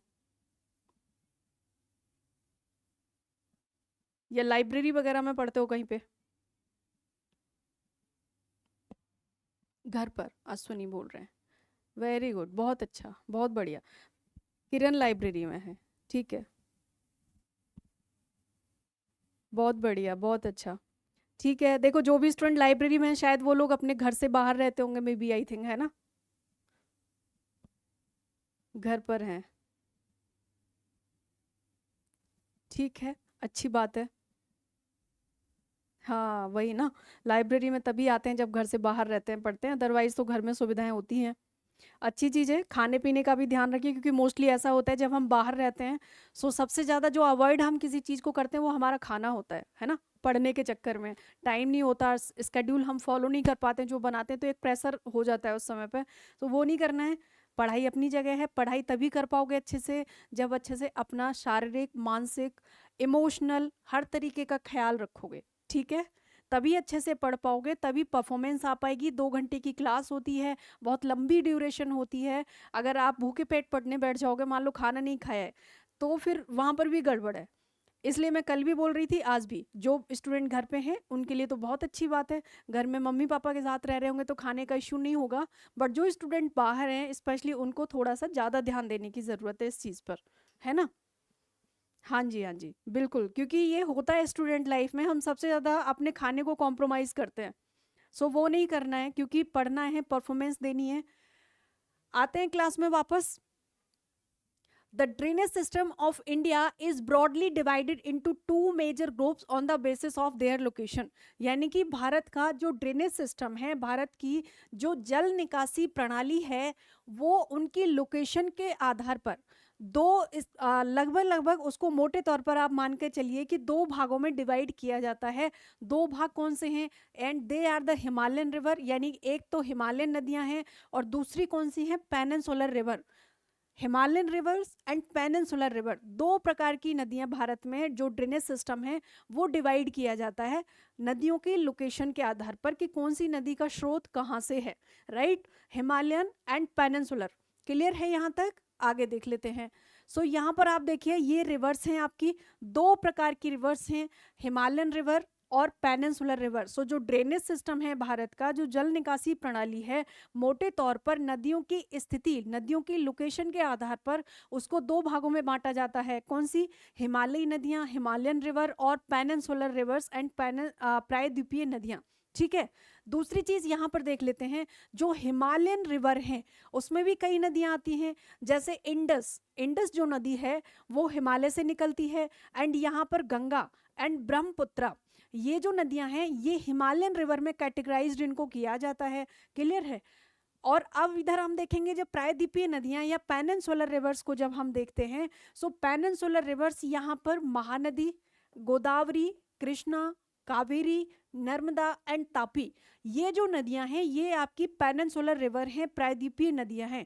क्योंकि अगर आप इनका ओरिजिन स्रोत देखेंगे कि कहाँ से ये उत्पन्न होती हैं, इनका जो ओरिजिन पॉइंट होता है ना, तो वो आपको पेनिनसुलर से मिलेगा, पेनिनसुलर से, ठीक है? जैसे कि आपकी नर्मदा है, कहाँ से होती है ये? अमरकंटक से, जो कि प्रायद्वीप में पड़ता है। वहां पर आप देखेंगे गंगा है या फिर इंडस है, ब्रह्मपुत्र है, कहाँ से? हिमालय से, तिब्बत के पठार से निकलती हैं, क्लियर है? आगे देख लेते हैं। अब हम यहाँ पर हिमालयन रिवर को डिस्क्राइब करते हैं कि हिमालयन रिवर है क्या। मैं आपको एक चीज बता रही हूँ, आपके अभी तक पिछले वर्षों में जो एग्जाम्स हुए हैं स्पेशली HPTCT के, और जो क्वेश्चंस की रेंज रही है पूछने की, यहाँ पर जो मैं आपको करा रही हूँ, जो क्वेश्चंस दूंगी, जो नोट्स मैं आपको दे रही हूँ, वो जो नोट्स हैं ना आपके लिए, वो बिल्कुल सफिशिएंट नोट्स हैं। इवन आपको बहुत ज़्यादा कंटेंट मिल रहा है। अगर मान लो कमीशन ने लेवल बढ़ाया ना आपका, तो आप उसको बीट कर पाओगे। ठीक है। सो मैं ये चीज़ इसलिए बता रही हूँ आपको, ताकि कई बार देखो क्या होता है, जब हम स्टूडेंट लाइफ में होते हैं ना, हमारे पास प्रॉपर गाइडेंस तो होता नहीं है, हमें कोई एक व्यक्ति बताने वाला होता नहीं है कि आप ये पढ़ लो, इस बुक से पढ़ लो। जिससे भी आप पूछोगे, जितने भी लोगों से आप बात करोगे, सभी स्टूडेंट अपना, या जो भी सीनियर होंगे, वो आपको अपना अपना एक्सपीरियंस बताएंगे, राइट। अगर मान लो आप किसी भी यूट्यूब चैनल पर भी जाके देखते हो, तो वहाँ पर भी आपको डिफरेंट टाइप ऑफ चीज़ें ही मिलेंगी। देखो एक चीज़ याद रखना, जब भी आप पढ़ रहे हो ना, तो ऑथेंटिक सोर्स से पढ़ना, है ना, जहां पर गलती की गुंजाइश ना के बराबर हो। क्योंकि रिस्क, ये वाला रिस्क नहीं लेना है लाइफ में कि आपको कोई मिसगाइड कर सके। क्लियर है। सो मैं जो यहाँ पर आपको मटेरियल दे रही हूँ, जो भी इंस्टीट्यूट आपको मटेरियल दे रहा है, वो सफिशिएंट है। ज़्यादा टाइम वेस्ट करना नहीं है किसी दूसरी चीज़ में, फालतू चीज़ों में। इसलिए आप बार बार क्लास देखना, बार बार कंटेंट पढ़ना, जो आपको मटेरियल मिल रहा है। आपका एग्जाम यहीं से क्रैक होगा अगर आपने सही से पढ़ाई कर ली तो। जो मटेरियल आपको दिया जा रहा है, कोई क्वेश्चन बाहर नहीं आएगा। और जो बाहर आएंगे ना, वो भी जो हमारी लास्ट में क्लास होंगी ना, करंट अफेयर को रिलेट करके मैं पूरी ज्योग्राफी आपको करा दूंगी। जो भी प्रोजेक्ट्स आए हैं, जो भी न्यू चीज़ें आए हैं, चाहे वो किसी नदी से रिलेटेड हो, किसी लोकेशन से रिलेटेड हो, मैप से रिलेटेड हो, या फिर किसी भी आपके लिए जो फ्लोरा फोना होता है, बायोडाइवर्सिटी, एनवायरनमेंट, अगर यहाँ से भी कोई सवाल आते हैं, तो मैं आपको वो भी करंट अफेयर में करा दूंगी। क्लियर है। ये मैं बार बार बोल रही हूँ, मैंने कल भी बोला था और मैं आज भी बोल रही हूँ, क्योंकि ये मेरी रिस्पॉन्सिबिलिटी हो जाती है। यहाँ पर आपको मैं ज्योग्राफी पढ़ा रही हूँ, तो मेरी रिस्पॉन्सिबिलिटी है कि मैं आपको सही रास्ता दिखा सकूँ पढ़ाई के अलावा भी, कि ताकि आप वो फॉलो करो, और जिस दिन आपका रिजल्ट आए और आपका मेरिट लिस्ट में नाम हो, है ना, उस दिन कम से कम आपको ये चीज़ याद आए कि अगर आपके पास प्रॉपर गाइडेंस होता है ना, तो आप एग्जाम क्रैक कर ले जाते हो। उतना टफ होता नहीं है जितना हमें लगता है। वो lack of awareness and guidance की वजह से हमारे लिए चीज़ें टफ हो जाती हैं, राइट। हाँ देखो, यूट्यूब से मेरा मतलब ये है कि आप ऐसे यूट्यूब खोलोगे, आपको कितनी सारी चीज़ें, ज्योग्राफी की भी बहुत सारी क्लासेस दिख जाएंगी, लेकिन आपको नहीं पता ना कि कौन सी चीज़ ऑथेंटिक है ना। आपको यहाँ पे लग रहा है जो आपने यूट्यूब पर देखा, जैसी क्वालिटी आपको वहाँ दी जा रही थी, तभी आपने ज्वाइन किया यहाँ पे, राइट। मेरा कहने का मतलब है कि बहुत सारी चीज़ें जैसे अलग अलग देखने को मिलती हैं, उस पर जाना नहीं है। क्वालिटी जहाँ पर दिख रही है, जो आपको लग रहा है कि आपको भाई कॉन्सेप्ट क्लियर हो रहे हैं उस चीज़ में, उसी चीज़ में ध्यान देना है, देखना है। मैं सभी स्टूडेंट को बोल रही हूँ ये चीज़। जितने लिमिटेड सोर्स रखोगे, ऑथेंटिक सोर्स रखोगे, जितने कम लोगों से बात करोगे, उतना ज़्यादा आपके पास कॉन्क्रीट मटेरियल होगा, और उतनी तैयारी आपकी अच्छी होगी। माइंडसेट चेंज करना नहीं है किसी के कहने से। क्लियर। कई बार होता है कि नहीं क्यों करना है, अभी तो फॉर्म आया नहीं है, एग्जाम इतने दिन से नहीं हुआ है, तो पता चला अरे हो जाएगा, वो नहीं करना है। बताना ही नहीं किसी को कि तैयारी कर रहे हो। चुपचाप पढ़ते रहो, रिवीजन करते रहो और करते रहो, बस शांति से करना होता है। ये गलती नहीं करनी होती। मोस्टली स्टूडेंट ये गलती करते हैं, है ना। हिमालयन रिवर्स के बारे में देख लेते हैं। So these rivers are found in north India and originates from Himalayas. ये जो नदियां होती हैं, जिन्हें हम हिमालयन रिवर के कॉन्टेक्स्ट में डिस्क्राइब कर रहे हैं, जिनको हम हिमालयन नदियां बोल रहे हैं, ये नॉर्थ इंडिया में पाई जाती हैं एंड ओरिजिनेट्स फ्रॉम हिमालय। कहाँ से इनकी उत्पत्ति होती है? हिमालय से उत्पत्ति होती है। So they are also called Himalayan river. इसीलिए इनको हिमालयन रिवर बोला जाता है, क्योंकि इनकी उत्पत्ति हिमालय से होती है। क्लियर है। And these are perennial river, यानी कि ये जो नदियां होती हैं वो 12 मासी नदियां होती हैं। 12 मासी से मतलब क्या होता है? जो जिनमें वर्ष भर जल रहता है, जिनमें वर्ष भर जल रहता है। ये शब्द तो आप जानते होंगे, राइट। जल रहता है, ये जो शब्द है 12 मासी, इससे तो आप लोग परिचित होंगे भली भांति, है ना। हाँ जी, आपके, मैं कह रही हूँ आपके, मैं सारे ज्योग्राफी के कॉन्सेप्ट्स क्लियर कराऊंगी जो आपके सिलेबस में है। आपको पता भी नहीं चलता है, मैं बीच बीच में आपको वो भी चीज़ बताती हूँ जो आपके सिलेबस में नहीं होती हैं। आपको पता चलेगा, पता है कब? जब आप नोट्स पढ़ोगे ना, एक बार जब आपकी क्लास हो जाएगी, और फिर जब आप नोट्स पढ़ोगे, फिर बहुत सारी चीज़ें आपको और समझ में आएंगी, है ना। ये देखो मेरी रिस्पॉन्सिबिलिटी है, क्योंकि मेरा सब्जेक्ट है, तो मेरी जिम्मेदारी है और कि मैं आपको ज़्यादा से ज़्यादा क्लियर से क्लियर अच्छी से अच्छी चीज़ें बताऊं, है ना। और जब बात देखो ऑनलाइन में, ये एक अच्छी चीज़ होती है कि आप कहीं पर भी हो, आप क्वालिटेटिव टीचर्स के साथ अप्रोच कर सकते हो, कंटेंट के साथ अप्रोच कर सकते हो, इंस्टीट्यूट के साथ अप्रोच कर सकते हो। लेकिन मान लो जब ये सुविधाएं नहीं थी तब ये थोड़ा प्रॉब्लमेटिक था, बट अभी तो आप घर बैठे बहुत अच्छी चीज़ें ले सकते हो। सो डोंट वरी, ये मेरी रिस्पॉन्सिबिलिटी है। मैं बहुत हार्ड वर्क करती हूँ, बहुत मेहनत करती हूँ आपकी इस क्लास के लिए, और आप भी मेरे साथ करो। मैं आपको गारंटी दे रही हूँ कि आपका सिलेक्शन होगा, एग्ज़ाम क्रैक होगा ही होगा। ये कोई बोलने वाली बात नहीं है। कोई ऐसी चीज़ आज तक है जिसमें हमने फोकस्ड होके एंड एकदम से स्ट्रेटेजी बना के किसी पर काम किया गया हो और वो काम पूरा ना होता हो? ऐसा आपने देखा है कहीं पर? आपने देखा है कहीं पर ऐसे? अच्छा, आपको इंस्टीट्यूट के बारे में नहीं पता? इंस्टीट्यूट चंडीगढ़ में है, चंडीगढ़ में इंस्टीट्यूट है काजल। सिविल स्टैप इंस्टीट्यूट चंडीगढ़ में है काजल। आपने एडमिशन लिया था तो पूछा होगा उस समय पर। हाँ जी, ठीक है, देख लेते हैं आगे। सो इंडस रिवर सिस्टम जो हमारी एक हिमालयन रिवर है, हिमालयन रिवर का जो हम फर्स्ट पढ़ रहे हैं वो पढ़ेंगे इसमें सिंधु नदी प्रणाली या इंडस रिवर सिस्टम। ठीक है, देख लेते हैं first point. Indus river is one of the largest river of the world, यानी कि जो इंडस रिवर है, जो सिंधु नदी है, ये दुनिया की सबसे बड़ी नदियों में से एक है ना, सबसे बड़ी नदियों में से एक है। And it originates from a glacier near Bokharchu. ये बहुत बार पूछा जाता है, मैंने कहीं कहीं जो डार्क किया हुआ है इसका मतलब वो बहुत बहुत ज़्यादा इंपॉर्टेंट है और वो क्वेश्चन कहीं ना कहीं आया हुआ है। ये कहाँ से निकलती है? बोखरचाऊ से निकलती है, तिब्बतन रीजन यानी कि तिब्बत के प्लेटू से, at the Kailash mountain range near the Mansarovar lake at the elevation of 5150 metre. यानी कि अगर इसकी ऊंचाई की बात करें, जो सिंधु नदी है वो कहाँ से निकलती है? ओरिजिनेट होती है फ्रॉम अ ग्लेशियर, एक ग्लेशियर से। जो ग्लेशियर कहाँ क्या है? ग्लेशियर का नाम है बोखरचाऊ। इंडस नदी बोखरचाऊ ग्लेशियर से निकलती है जो कि तिब्बत के पठार में है, उसके नज़दीक है। और अगर इसकी एलिवेशन की बात करते हैं, ऊंचाई की बात करते हैं, तो लगभग 5150 मीटर यानी कि 5150 मीटर इसकी एलिवेशन है जहाँ से निकलती है। इसी के पास में और कैलाश माउंटेन रेंज के पास में मानसरोवर लेक भी है। मानसरोवर का भी कल्चरली, रिलीजियसली, धार्मिक रूप से, सांस्कृतिक रूप से बहुत ज़्यादा इम्पोर्टेंस है, बहुत ज़्यादा महत्व है भारत के लिए भी, प्लस हिंदू रिलीजन के लिए भी। क्लियर? तो मानसरोवर लेक के बारे में भी आप लोग जानते होंगे, आपको पता होगा। आगे देख लेते हैं। And its length is about, अगर आप इसकी लेंथ की बात करते हैं, लंबाई की बात करते हैं, जो इंडस रिवर है, इसकी जो लंबाई है वो है 2880 किलोमीटर। और भारत में ये कितनी बहती है? भारत में लगभग 709 किलोमीटर बहती है। मतलब इंडस नदी की जो पूरी लंबाई है, इंडस नदी का जो पूरा बेसिन है, इंडस रिवर बेसिन, वो कितना है? 2880 किलोमीटर। लेकिन भारत में कितना बहती है? 709 किलोमीटर। ये आपको ध्यान रखना है, बहुत बहुत इंपॉर्टेंट है, ये चीज़ें आपको ध्यान रखनी है। आगे देखते हैं। And the river flows through the Ladakh and Zaskar range and creates creep gorges, right. ये जो नदी है ये कहाँ से बहती है? लद्दाख से बहती है और जास्कर रेंज से बहती है, यानी लद्दाख और जास्कर से निकलती है। और ये बहुत गहरे गॉर्ज बनाती है ना, गहरे गहरे गॉर्ज बनाती है, जिनको बोलते हैं घाटियाँ भी बोलते हैं, इनको वैलीज भी बोलते हैं। जो बहुत गहरे होते हैं उनको गॉर्जेस बोलते हैं, right. And its major tributaries are Jhelum, Chenab. जो चेनाब है वो लार्जेस्ट ट्रिब्यूटरी ऑफ इंडस है। ये मैंने, आप लोग जो भी यूट्यूब पे जो मेरी क्लासेस जाते थे, अगर वहाँ पे होंगे तो मैंने कराया भी था, यहाँ से रिलेटेड एक क्वेश्चन भी मैंने वहाँ पर कराया था कि Chenab is the largest tributary of Indus river, right. ये चीज़ आपको ध्यान रखनी है, क्योंकि ऐसे ही स्टेटमेंट बनते हैं। मैं बार बार इंडिकेट करती रहती हूँ कि सवाल किस तरीके से बनता है। झेलम, चेनाब, रावी, ब्यास एंड सतलुज, ये इंडस की मेजर ट्रिब्यूटरीज हैं, मुख्य सहायक नदियां हैं। क्लियर?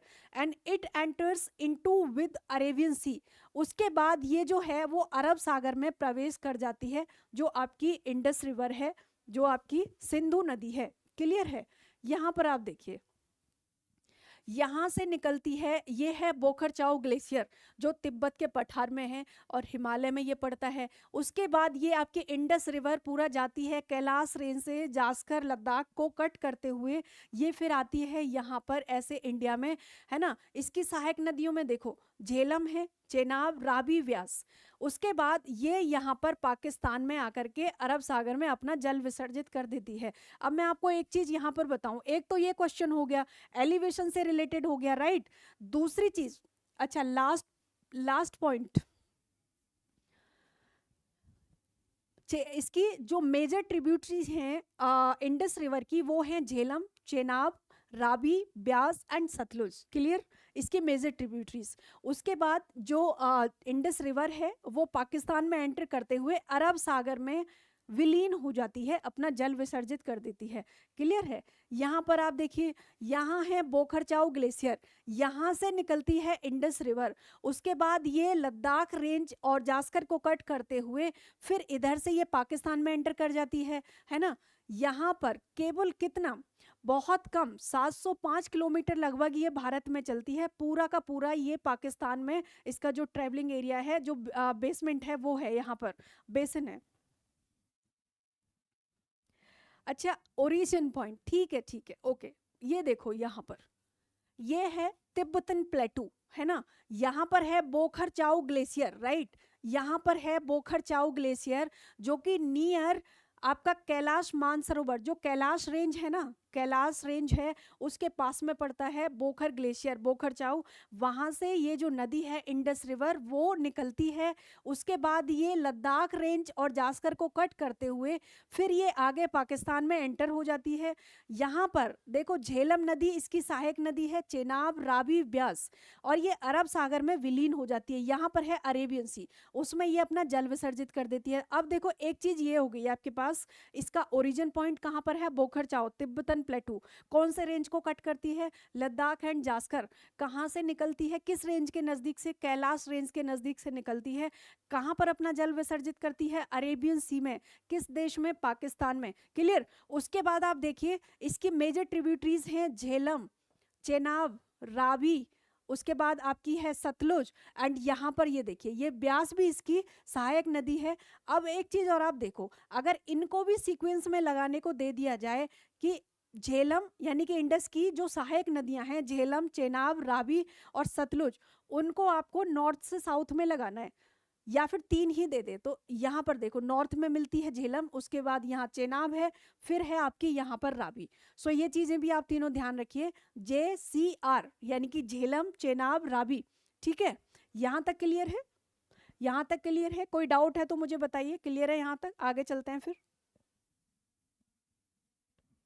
यहाँ तक क्लियर है, आप लोग मुझे थोड़ा सा जल्दी बताइए। ओके ओके ठीक है। उसके बाद हम देखेंगे गंगा रिवर सिस्टम, गंगा नदी प्रणाली के बारे में देखेंगे यहाँ पर हम लोग।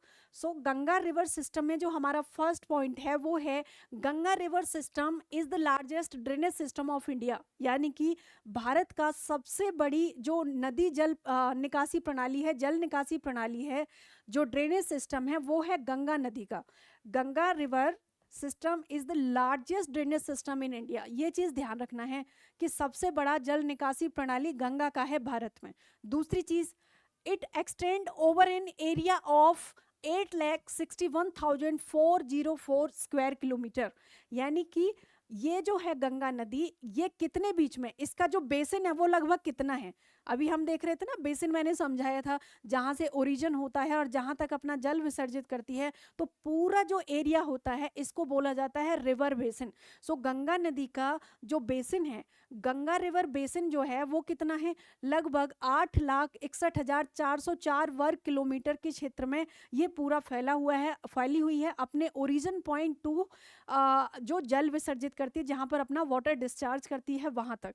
क्लियर है, ये चीज़ आपको याद रखनी है। दूसरी बात, the Ganga plain is the most densely populated place in India and many towns are developed on the banks of this river. जो गंगा मैदान है गंगा का, वो बहुत ज़्यादा भारत में बहुत ज़्यादा पॉपुलेटेड है। जैसे आप हरिद्वार को देखिए, कितना ज़्यादा जनसंख्या है वहाँ पर। आप इलाहाबाद को देखिए, जिसको अभी प्रयागराज बोला जाता है, नाम बदल दिया गया है। ऐसे ही जो गंगा का पूरा मैदान है ना, आप इनके शहरों को देखेंगे वो अलग बात है, लेकिन जो पूरा गंगा प्लेन है, गंगा का मैदान है, ये इंडिया में सबसे ज़्यादा पॉपुलेटेड है। दूसरी चीज़, and towns developed on the banks of river, जो डेवलप, इसके किनारों पर जो नगर विकसित हुए हैं, जो डेवलप हुए हैं, वो भी बहुत ज़्यादा डेंस हैं, पॉपुलेटेड हैं और विकसित भी हैं। आगे देख लेते हैं। The river Ganga originates as the Bhagirathi from Gangotri glacier in Uttarkashi district of Uttarakhand at an elevation of 7010 metre.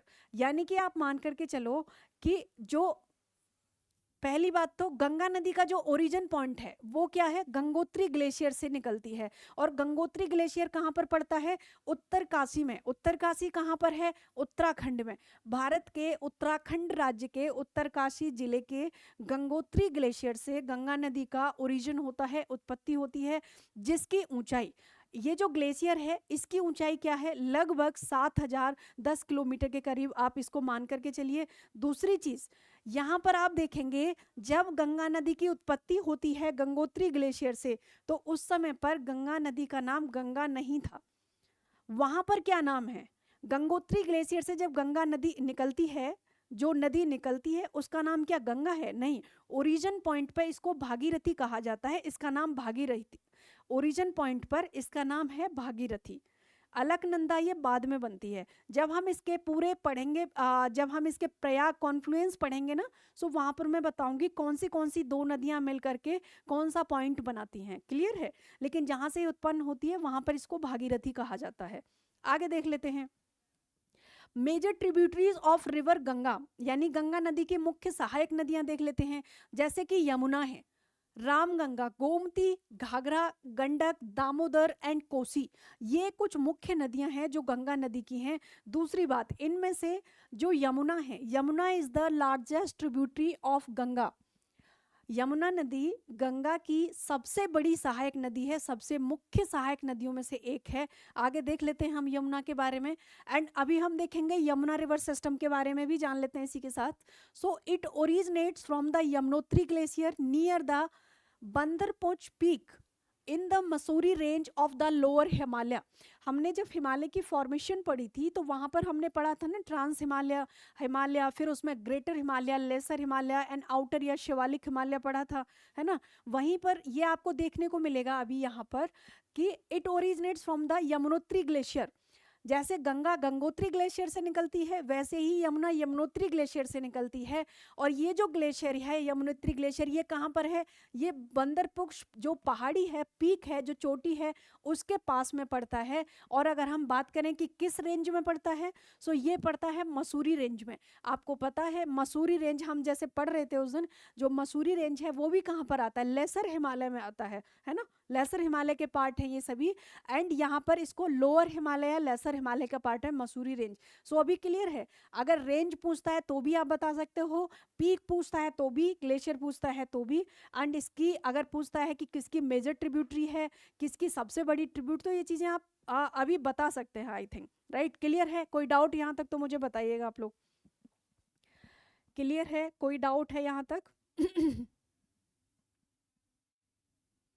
मैं आपके रिस्पॉन्स का वेट कर रही हूँ, अगर कोई डाउट है तो मुझे बताइए। क्लियर है, ओके जी, ठीक है ठीक है।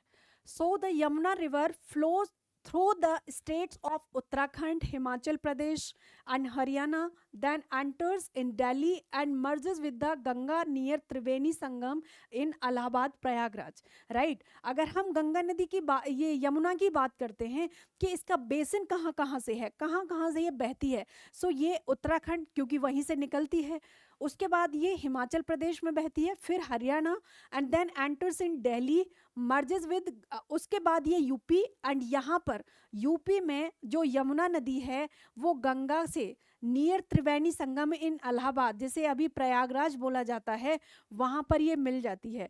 प्रयागराज में क्या होता है, गंगा, यमुना और सरस्वती, इन तीन नदियों का संगम है, इसीलिए उसको संगम भी बोला जाता है। इवन वहाँ के लिए जो ट्रेन चलती है ना, वो भी संगम के नाम पर चलती हैं। कई सारी ट्रेन हैं जिनको संगम नाम से ही मतलब वो लिस्टेड है, राइट।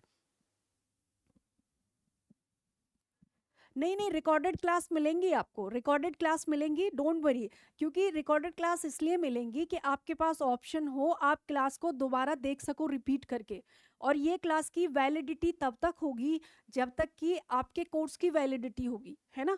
आपको एक वैलिडिटी दी गई होगी ना कि आपका कोर्स जो है वो इतने दिन तक जारी रहेगा, आप लोग इतने दिन तक कभी भी अपने जो क्लास है वो बार बार देख सकते हो खोल के।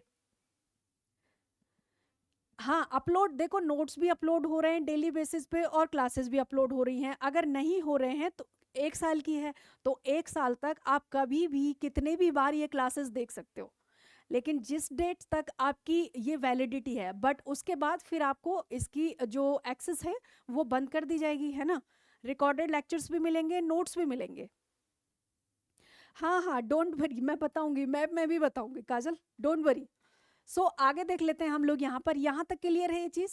आगे देखते हैं। Yamuna river is the largest tributary of Ganga in the northern plains. अभी हम यहाँ पर कुछ मेन पॉइंट्स देख लेते हैं इसके। जो यमुना नदी है ये गंगा की लार्जेस्ट ट्रिब्यूटरी है।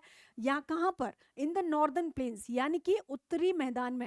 And the Yamuna river flows along states of Uttarakhand, Himachal Pradesh, Haryana, Delhi में एंटर करती है, then merge with the Ganga near Triveni. Triveni ही बोला जाता है इसलिए क्योंकि 3 नदियां मिलती हैं, 3 धाराएं मिलती हैं, गंगा यमुना सरस्वती, राइट। एंड संगम इसलिए बनता है वहां पर, पहले इसका नाम इलाहाबाद था बट अभी इसको प्रयागराज बोला जाता है। ऑफिशियली इसका नाम यहाँ पर प्रयागराज है। क्लियर है? अच्छा एक बात बताओ, मैप से पढ़ के मतलब इंटरेस्टिंग हो जाता है ना मैप से पढ़ के, और क्लियर भी हो जाते हैं कॉन्सेप्ट्स आपके, है ना। ये सही बात है ना कि मैप से जब हम पढ़ते हैं तो कोई भी चीज़ जल्दी अच्छे से क्लियर हो जाती है। हाँ हाँ हाँ, डोंट वरी, मैं कोशिश करती हूँ कि आपको मोस्टली चीज़ें मैप से समझाऊं, बताऊं, राइट। गंगा यमुना सरस्वती, उसको नाम दिया गया है त्रिवेणी, यानी कि 3 नदियां। क्लियरली विजिबल नहीं है? अभी विजिबल है? एक बार मुझे बताइए, नहीं तो फिर मुझे दोबारा से कराना पड़ेगा, बुलवाना पड़ेगा। मुझे बताइए अगर क्लियर नहीं है तो। क्लियर है? कोई भी प्रॉब्लम होता है, चाहे तो मेरी वॉइस में हो या स्क्रीन पर हो, आप लोग मुझे बताइएगा जरूर। आगे यहाँ पर हम लोग देख लेते हैं। सो ये है यमुना, है ना। यहाँ से यमुना निकलती है, बंदर पुंछ यहाँ पर है पीक, यमुनोत्री ग्लेशियर से ये निकलती है। उसके बाद उत्तराखंड से हिमाचल होते हुए हरियाणा, देन दिल्ली में एंटर करती है। उसके बाद ये पूरा यूपी में जाती है यमुना, और यहाँ पर इलाहाबाद में यहाँ पर ये मिल जाती है उससे, है ना। दूसरी चीज ये देखो, गंगा की सहायक नदी है, ये क्या है? ये है गंगा। गंगा निकलती है कहाँ से? गंगा निकलती है गंगोत्री से, यमुना यमुनोत्री से। सो यहाँ पर ये देखो, गंगा भी यहाँ पर पहुंच रही है, यहाँ पर ये यमुना है ना। और ऐसा बोला जाता है जो सरस्वती नदी है वो विलीन हो चुकी है। तो राइट, सरस्वती जो नदी है वो विलीन हो चुकी है, उसमें पानी नहीं है, आपने देखा भी होगा, राइट। क्लियर है? ओके ओके, क्लियर है। सो क्लियर है यहाँ पर। दूसरी चीज आप ये देख लो, ये यमुना है, इसकी ट्रिब्यूटरीज अगर आप देखोगे, देखो यमुना आगरा से भी बहती है। सो आगरा भी यमुना नदी के किनारे बसा हुआ है। अच्छा मैं आपको एक चीज बताऊं, कल जो आपको कल के नोट सभी को मिल गए? कल के नोट सभी को मिल गए? मुझे एक इंपॉर्टेंट चीज बतानी है उसके बारे में आपको। मिल गए हैं, ठीक है। देखो आज हमने शुरू में कुछ चीजें पढ़ी हैं, लेकिन उसके नोट्स आपको कल मिल चुके हैं, है ना। क्योंकि कल हमारी जो क्लास थी वो हमारे टाइम कंप्लीट हो गया था, तो इसलिए हमें क्लास रोकनी पड़ गई थी बीच में।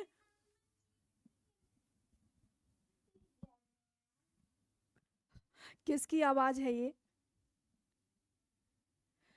कब अपलोड होते हैं नोट्स? कब अपलोड होते हैं? शाम को अपलोड नहीं होते हैं क्लास के बाद? क्लास के बाद अपलोड होते होंगे ना, वो मैं तभी देती हूँ, तभी अपलोड होते हैं नोट्स।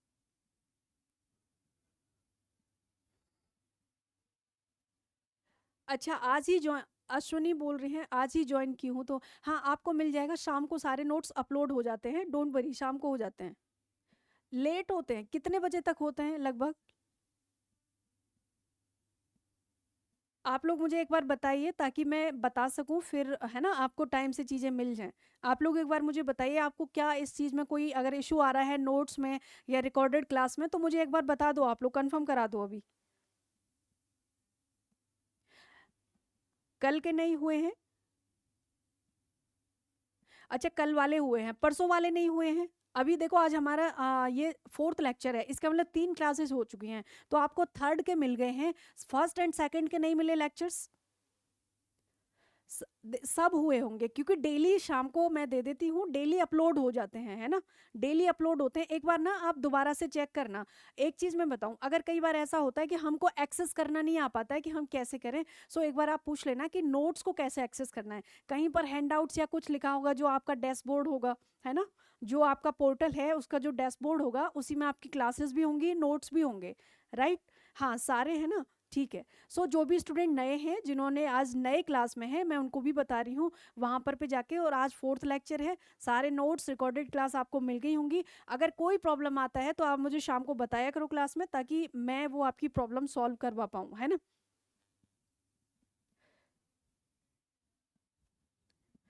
अच्छा, आज के क्लास के नोट्स कल लंच टाइम तक मिलेंगे?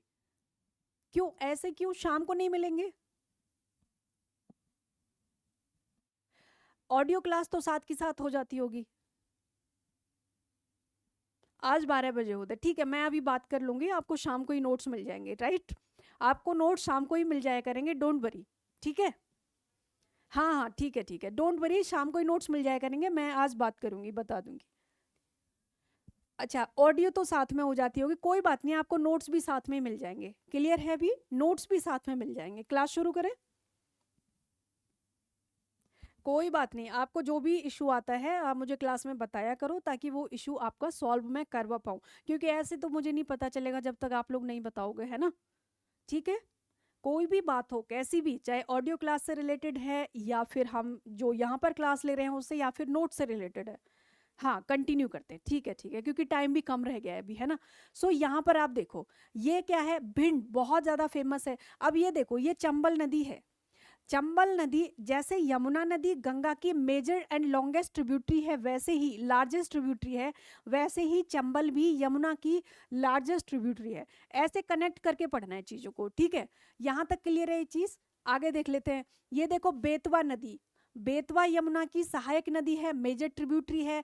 केन मेजर ट्रिब्यूटरी है। सिंध मेजर ट्रिब्यूटरी है, यहाँ पर आप देख रहे हैं चंबल मेजर ट्रिब्यूटरी है। एंड यहाँ पर आप देखिए बनास भी, बनास यहाँ से जाती है और यहाँ मिल जाती है चंबल में, और उसके बाद यहाँ पर ये मिलती है यमुना में। क्लियर है? आगे देख लेते हैं हम लोग इसको। ये जो शहर हैं, ये इनकी सहायक नदियों पर बसे हुए शहर हैं। इलाहाबाद या प्रयागराज संगम पर बसा हुआ है, जहाँ पर गंगा यमुना सरस्वती तीनों धाराएं आपस में मिलती हैं, राइट। आगे हम लोग देख लेते हैं tributaries of Yamuna river system. So Tons, Giri, Hindon, Betwa, Ken, और भी कई सारी नदियां हैं, जैसे बनास है, सिंध है, अभी हमने देखा पीछे, राइट। अब हम चंबल रिवर के बारे में जान लेते हैं, क्योंकि बहुत ज़्यादा इंपॉर्टेंट है चंबल नदी। So the Chambal river also refers as Charmanvati originates from the Janapav hills on the southern slope of Vindhya range in Madhya Pradesh. यानी कि जो चंबल नदी है, जिसको चर्मवती भी कहा जाता है, जो चंबल नदी है, और ये मध्य प्रदेश में जो विंध्य पर्वतमाला है, विंध्य रेंज है, उसके दक्षिणी ढलान से, उसके सॉदर्न स्लोप से इसकी उत्पत्ति होती है। सो एक चीज है कि चंबल रिवर एमपी से, एमपी के विंध्य रेंज के सॉदर्न स्लोप, दक्षिणी ढलान से इसकी उत्पत्ति होती है। इसको चर्मवती भी कहा जाता है। क्लियर है? हाँ, यमुना की ट्रिब्यूटरीज, ठीक है, यहाँ पर देखो टोन्स, गिरी, हिंडन, बेतवा, केन, ये कुछ नदियां हैं जो ट्रिब्यूटरीज ऑफ यमुना हैं। यहाँ पर भी आप देख लो। उनके अलावा यहाँ पर आप देखेंगे केन नदी, हमने उधर भी पढ़ा। बेतवा भी सहायक नदी है यमुना की। सिंध भी यमुना की सहायक नदी है। चंबल भी यमुना की सहायक नदी है, राइट। क्लियर है? यहाँ पर बहुत सारी आप सहायक नदियां हैं, लेकिन उनमें से जो मुख्य हैं, कुछ मैंने आपको मैप में बता दी, कुछ यहाँ पर बता दी हैं। क्लियर है?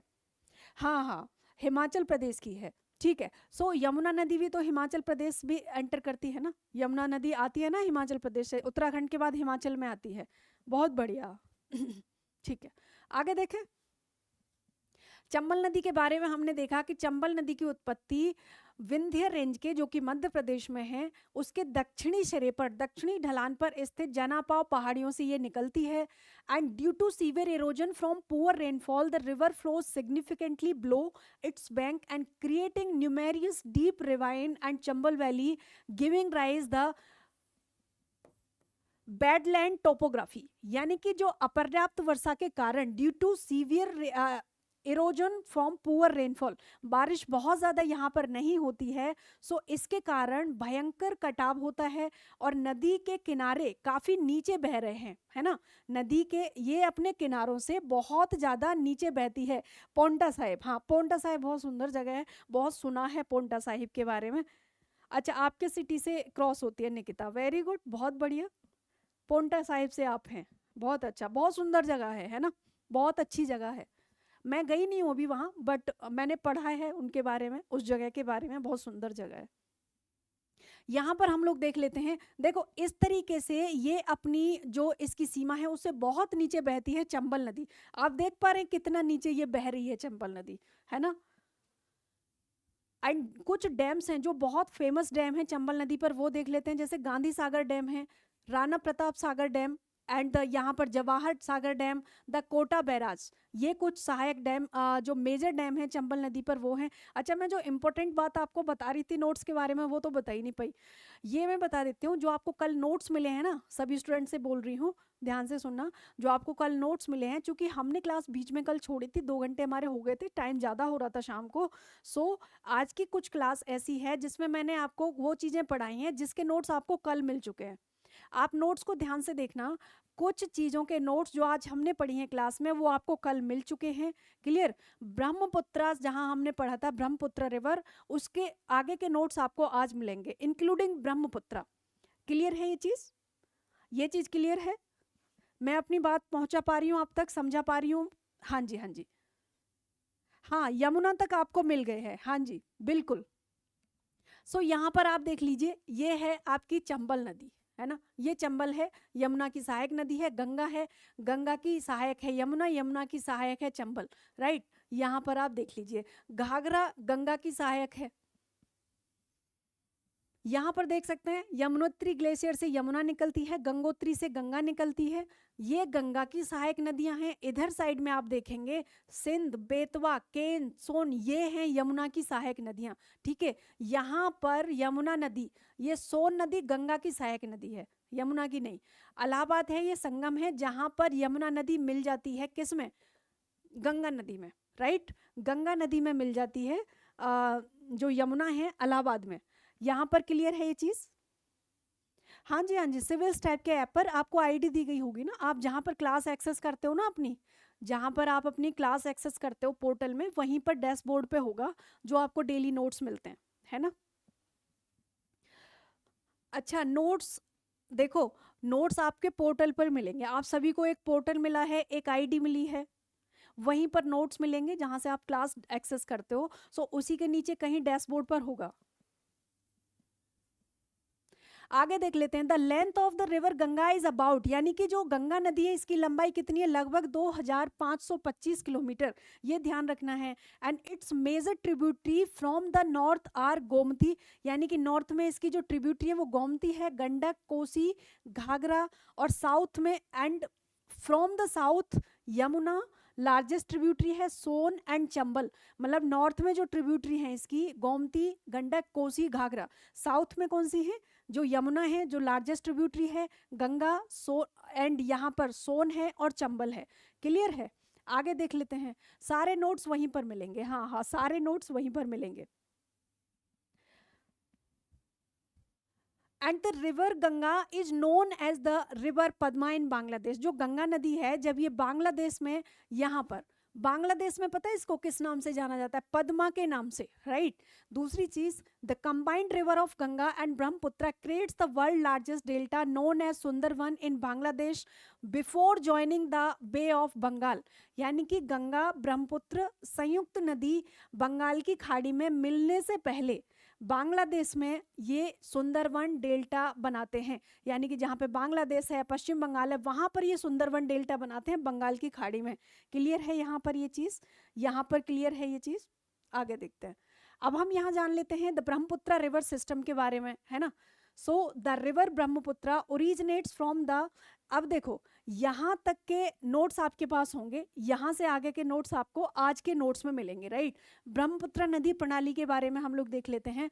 So the river Brahmaputra originates from the Chemayungdung glacier, यानी कि ये एक ग्लेशियर है, क्योंकि ये तिब्बत के पठार से निकलती है, तो तिब्बत में चीनी में इसको यहाँ पर नाम दिया गया है। ये मानसरोवर झील के पास से चेमयुंगडोंग ग्लेशियर से निकलती है of Kailash range, Kailash range वहाँ पर है, of the east of lake Mansarovar, और इसके ईस्ट में मानसरोवर लेक है तिब्बत में, एट एन एलिवेशन ऑफ लगभग 5150 मीटर ऊपर है ये जो ब्रह्मपुत्र नदी जहाँ से निकलती है। मैं बहुत बार बता चुकी हूँ, आई थिंक ब्रह्मपुत्र का तो आपको समझ में आ गया होगा, बट मैं फिर भी बताऊंगी आपको यहाँ पर, राइट। आगे आप देखिए टोटल एरिया जो इसका है यहाँ पर वो है about 5,80,000 square kilometre, but the drainage area found in India, Bharat में इसका जो ड्रेनेज है वो भी काफ़ी है। And this river is known as Tsangpo purify in Tibet, Tibet में इस नदी को जब ये निकलती है ना उस समय पर इसको सांगपो नदी के नाम से जाना जाता है।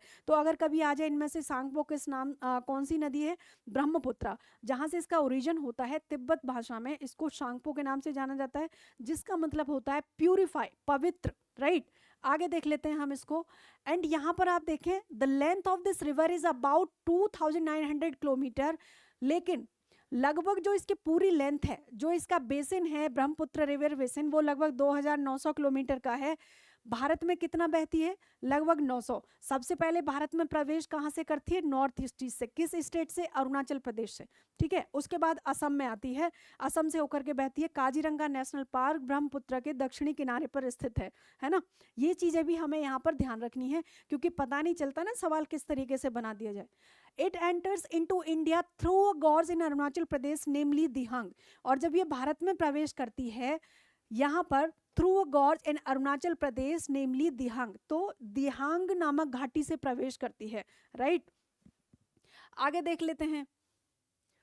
इट हैज मैनी ट्रिब्यूटरीज, यानी कि ब्रह्मपुत्र की कई सारी सहायक नदियां हैं, जैसे कि तीस्ता है, मानस है, मानस से याद आया मानस नेशनल पार्क भी है ना, बराक है, Subansiri are some of them, ये कुछ इनकी सहायक नदियां हैं। And this river is called as Jamuna in Bangladesh, और जब ब्रह्मपुत्र बांग्लादेश में जाती है तो इसको जमुना के नाम से जाना जाता है। आपको पता है वेस्टर्न यूपी में यमुना नदी को भी जमुना बोल देते हैं, लोकल में बोल देते हैं ना। बहुत सारी चीज़ें होती हैं, जैसे कि आप लोगों के यहाँ पर भी होता होगा बहुत सारी चीज़ें कि उसका नाम कुछ और है, लेकिन हम अपनी लोकल टंग में, लोकल डायलेक्ट में उसको कुछ का कुछ बोलते हैं, होता है ऐसा। आगे देखते हैं। After it join with the river Ganga in Bangladesh the river called मेघना, यानी कि जब ये ज्वाइन कर लेती है गंगा को बांग्लादेश में, जो ब्रह्मपुत्र है बांग्लादेश में गंगा को ज्वाइन करने के बाद कहलाती है मेघना, यानी कि बांग्लादेश में जो ब्रह्मपुत्र रिवर है वो गंगा को कहाँ पर ज्वाइन करती है, बांग्लादेश में, और वहाँ पर ये क्या कहलाती है, मेघना। और गंगा जब बांग्लादेश में प्रवेश करती है तो क्या कहलाती है, मैंने नाम बताया था, क्या कहलाती है, पद्मा, है ना, उसका नाम है पद्मा। आगे देख लेते हैं। यहाँ पर आप देखिए ये है ब्रह्मपुत्र रिवर, राइट, एंड ये है सांगपो तिब्बत भाषा में। इधर से आप देखेंगे अरुणाचल प्रदेश से ये भारत में प्रवेश करती है, ये दिबांग घाटी से प्रवेश करती है, राइट। उसके बाद लोहित नदी इसको मिलती है यहाँ पर, दिबांग नदी मिलती है यहाँ पर, फिर लोहित नदी मिलती है। अगर पूछ लिया जाए भारत में सबसे पहले ब्रह्मपुत्र से कौन सी नदी मिलती है, सो वो है दिबांग। दूसरे नंबर पर कौन सी है, दूसरे पर है लोहित, राइट। सुबनसिरी यहाँ पर तीसरे नंबर पर है। उसके बाद आप देखेंगे धनसिरी, एंड यहाँ पर कपिली देखेंगे, ये ब्रह्मपुत्र कंटिन्यू, मानस है, एंड जमुना। देखो यहाँ पर ये ब्रह्मपुत्र ये बांग्लादेश में आ जाती है ना, और ये मेघना बन जाती है जब ब्रह्मपुत्र और गंगा आपस में मिल जाती हैं, तो ठीक है। ये गंगा है, गंगा जब बांग्लादेश में आती है तो ये कहलाती है पद्मा। यहाँ तक क्लियर है। हुगली नदी जो है ये देखो हुगली, ये भी गंगा की यहाँ पर सहायक नदी है। क्लियर है ये चीज, यहाँ पर आपको यहाँ पर क्लियर है ये चीज। हाँ जी, दिहांग बिल्कुल दिहांग से बहती है, इसलिए इसको दिहांग कहा जाता है जब ये यहाँ से बहती है ना। हाँ हाँ हाँ बिल्कुल। So features of Himalayan river system, आज हम जल्दी से हिमालयन रिवर सिस्टम खत्म कर लेते हैं अपना, है ना। हिमालयन रिवर सिस्टम के कुछ फीचर्स देख लेते हैं। सो फर्स्ट फीचर्स क्या है, यंग ड्रेनेज पैटर्न, यानी कि ये युवा अपवाह प्रतिरूप है, क्योंकि ये जो नदियां हैं वो यंग हैं अभी, है ना। So Himalayan river are relatively young and exhibited dendritic और trellis drainage pattern characteristics by numerous tributaries join the main river, यानी कि ये जो नदियां हैं ये अभी अपनी युवावस्था में हैं। दूसरी का ये जो ड्रेनेज बनाती हैं वो वृक्षाकार यानी कि डेंड्रियाटिक होता है, जो इनका ड्रेनेज पैटर्न होता है। डेंड्रियाटिक का मतलब क्या होता है, जो वृक्षाकार या फिर जालीदार होता है, ऐसे मान लो आप इसको, ऐसे वृक्षाकार, है ना। ऐसा ये ड्रेनेटिक पैटर्न बनाते हैं, जिनमें अनेक इनकी मेजर ट्रिब्यूटरीज मिलती हैं, सहायक नदियां मिलती हैं। यहाँ पर आप देखिए इस तरीके से, मान लो एक नदी है, उसमें ऐसे शाखा टाइप की बनती हुई चली जाती हैं, है ना, देख रहे हैं आप। तो ये ड्रेनेज पैटर्न है जो हिमालयन रिवर हैं उनका। आगे देख लेते हैं, एक और दूसरी विशेषता क्या है कि सीजनल फ्लो होता है इनका, ये मौसमी प्रवाह होता है। कैसे, so these rivers are fed primarily by snowmelt from the Himalayan glaciers and experience significant variation in water flow throughout the year with peaks flow during the summer due to snowmelt and monsoon rain। यानी कि ये जो नदियां हैं मुख्य रूप से हिमालय के जो ग्लेशियर हैं वो मेल्ट होते हैं, वहाँ से फिर इनको पानी मिलता है ना। जब ग्लेशियर मेल्ट होते हैं, स्नो मेल्ट होता है, तो वो जो पानी होता है इन नदियों में आता है, राइट। उसके बाद क्या होता है, वर्ष भर जल प्रवाह इनमें बना रहता है। ये एक महत्वपूर्ण बदलाव का अनुभव करती है, क्योंकि मान लो सर्दियों में तो ग्लेशियर मेल्ट नहीं होते हैं, गर्मियों में ग्लेशियर मेल्ट होते हैं तो ज़्यादा पानी होता है। उसके बाद यहाँ पर क्या होता है, फिर मानसून की बारिश के कारण जब बारिश होती है तब इनमें जो फ्लो होता है वो बहुत ज़्यादा हो जाता है। इसीलिए आपने देखा होगा कि उत्तराखंड में या हिमाचल में जो नदियां हैं, चाहे हिमाचल में जो भी नदियां बहती हैं, उत्तराखंड में बहती हैं, हिली एरियाज में जो भी नदियां हिमालयन रिवर हैं, और बहुत ज़्यादा फ्लड आ जाता है उन रिवर्स में, नदियों में। अभी हो भी रहा है, मंडी में हुआ अभी पीछे, है ना, मंडी में हुआ अभी पीछे, शिमला में, बहुत सारी जगह पर ये सारी चीज़ें होती रहती हैं, राइट। और बहुत ज़्यादा, बहुत हद तक एकदम बहुत ऐसी कंडीशन हो गई थी 2013 में, काफ़ी दिन पहले की बात है। आई डोंट नो, आप लोगों को शायद याद नहीं होगा, पढ़ा नहीं होगा, है ना। 2013 में केदारनाथ में फ्लड आया था, बहुत ज़्यादा भयंकर वाला, एकदम डेवेस्टेटिंग। ठीक है, आगे देख लेते हैं। तीसरी जो इसकी विशेषता है वो है steep gradients and V shaped valley, यानी कि इसका जो ग्रेडियंट्स होता है, इसका जो ढाल होता है वो बहुत तीव्र होता है, तीखा होता है, और यहाँ पर ये वी शेप की वैली बनाते हैं, वी आकार की वैलीज बनाते हैं। So Himalayan river have steeps gradient due to their origin in high altitude region, क्योंकि ये ऊंचे से निकलती हैं, हाई एल्टीट्यूड से निकलती हैं, resulting in V shaped valley and rapid flow. और जब ये ऐसे बहती हैं तो ये वी शेप्ड वैली बनाती हुई अपना रास्ता बनाते हुए निकल जाती हैं। क्लियर है। सो ये एक इनकी विशेषता है। ये देखिए इस तरीके से ये वी शेप्ड वैली बनाती हैं, वी शेप्ड घाटी बनाती हैं। जब ये स्नो मेल्ट होती है तो इनमें पानी आता है, जब यहाँ पर ज़्यादा बारिश होती है तो कटाव होना शुरू हो जाता है, और यहाँ पर ये इस तरीके से वी शेप्ड घाटी बनाती हैं जब पानी का प्रवाह बहुत ज़्यादा हो जाता है। तो क्लियर है यहाँ पर ये चीज़, आपको ये क्लियर है यहाँ पर विजुअल। आगे देख लेते हैं, जो इसकी फोर्थ कैरेक्टरिस्टिक्स है, चौथी विशेषता है यहाँ पर, वो है मियांड्रिंग कोर्स एंड ऑक्सबो लेक्स, यानी कि ये घुमावदार रास्ते और गोखुर झीलें बनाती हैं इस तरीके से, है ना। क्योंकि पानी बहुत ज़्यादा होता है, जिधर से रास्ता दिखता है उधर से इतना फ्लो होता है पानी का। आपने देखा भी होगा किस तरीके से जब फ्लो होता है तो घर के घर बह चले, शहर बह जाते हैं पूरे, है ना।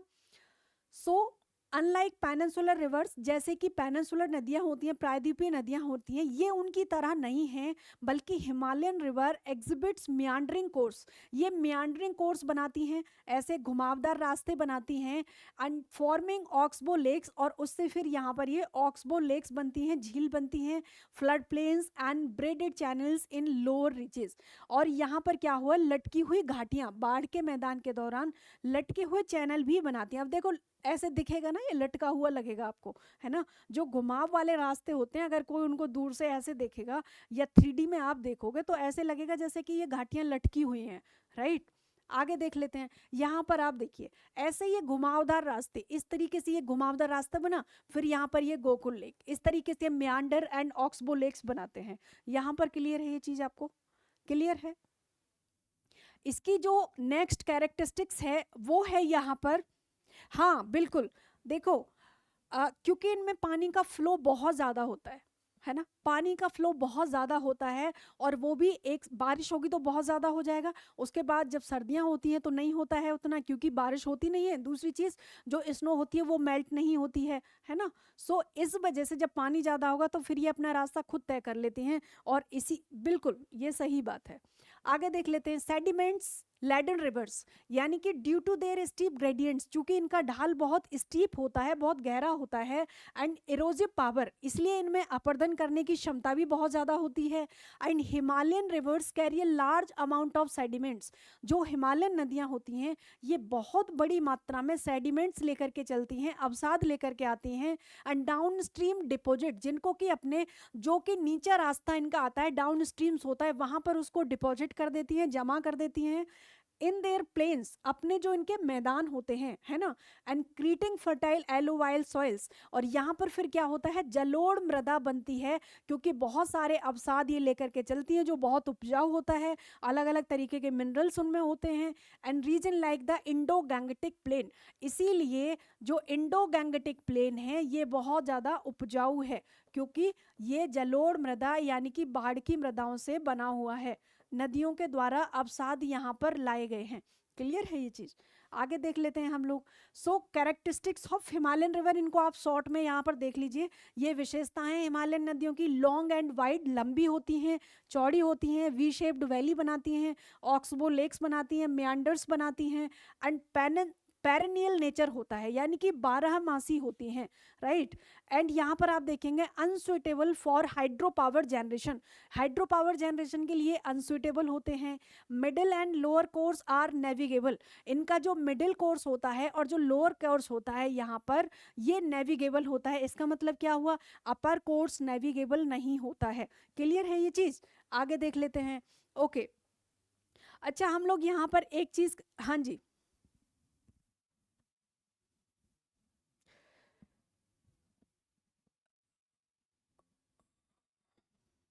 Gorge in south and south Ganga, नहीं Ganga of south and south Ganga. Avni आप अनसुटेबल इसलिए होते हैं क्योंकि ये क्या होता है, ऊंची नीची घाटियों से बहते हैं, तो यहाँ से कैसे नेविगेशन होगा, नेविगेशन नहीं हो पाएगा ना, इसलिए रास्ते बहुत ऊंचे नीचे होते हैं, है ना, इसलिए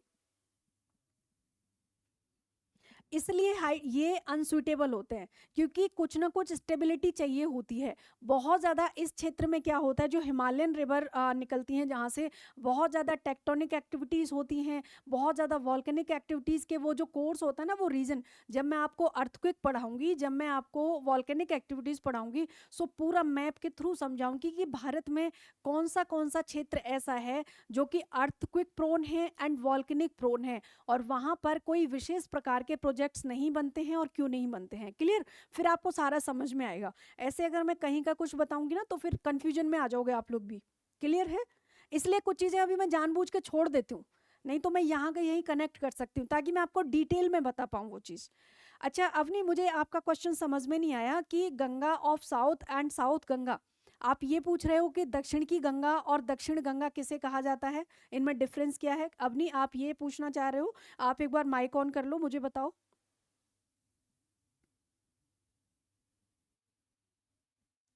अच्छा ओके, ठीक है। देखो, किसको गोदावरी को कहा जाता है, क्या कहा जाता है गोदावरी को, गंगा ऑफ साउथ, यानी कि दक्षिण की गंगा क्यों कहा जाता है।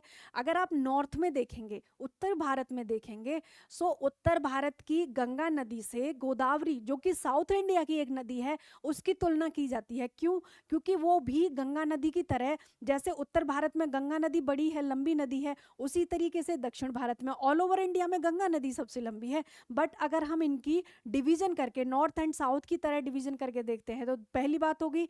दूसरी चीज ये होती है, इसका जो कैचमेंट एरिया है, जो बेसिन है, जो मैं अभी बता रही हूँ कि इनकी जो लंबाई है ना, और इनका जो ओरिजिन है वो भी लगभग सेम है। सेम मतलब ओरिजिन पॉइंट सेम नहीं है, लेकिन इनकी जो एज है वो लगभग सेम ही है।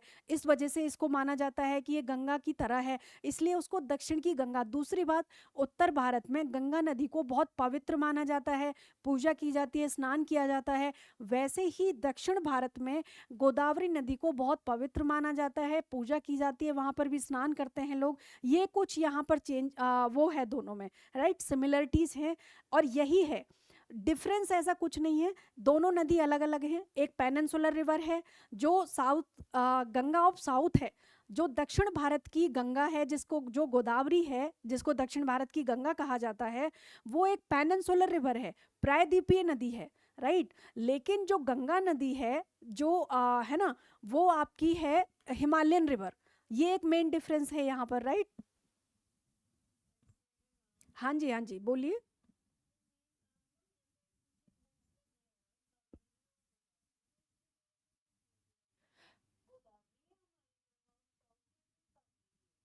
नहीं देखो, आपको आपने अच्छा, मैं आपको एक चीज़ अभी ना, मैं थोड़ी देर पहले आपको एक चीज़ बता रही थी कि जब भी आप कोई चीज़ पढ़ेंगे, कोई भी चीज़ जब आप पढ़ रहे हो, ऑथेंटिक सोर्स से पढ़ना बहुत ज़रूरी होता है। बुक्स बनाने वाले कौन होते हैं? बुक्स खुद तो नहीं बनती हैं, उनको भी लोग ही बनाते हैं बैठ के, है ना। ठीक है। सो मैं जो आपको यहाँ पर सोर्स दे रही हूँ, बिल्कुल ऑथेंटिक सोर्स से दे रही हूँ। आगे जब हम पढ़ेंगे, अपनी पेनिनसुलर रिवर को कवर करेंगे, जैसे हमने हिमालयन रिवर को किया है कवर, एक एक पॉइंट मैं आपको बताऊंगी, राइट। कंफ्यूज आप मत हो, इसीलिए मैंने क्लास में थोड़ी देर पहले, आई थिंक आपको, हम जब हमारा सेकेंड आवर स्टार्ट हुआ था उसी समय मैंने बोला था, कोई भी चीज़ पढ़ रहे हो या सुन रहे हो ऑथेंटिक सोर्स से। ये हमेशा कन्फ्यूजन रहता है कावेरी और गोदावरी के बारे में, हमेशा कन्फ्यूजन रहता है। क्लियर है? अवनी, मेरी आवाज आपको आ रही है?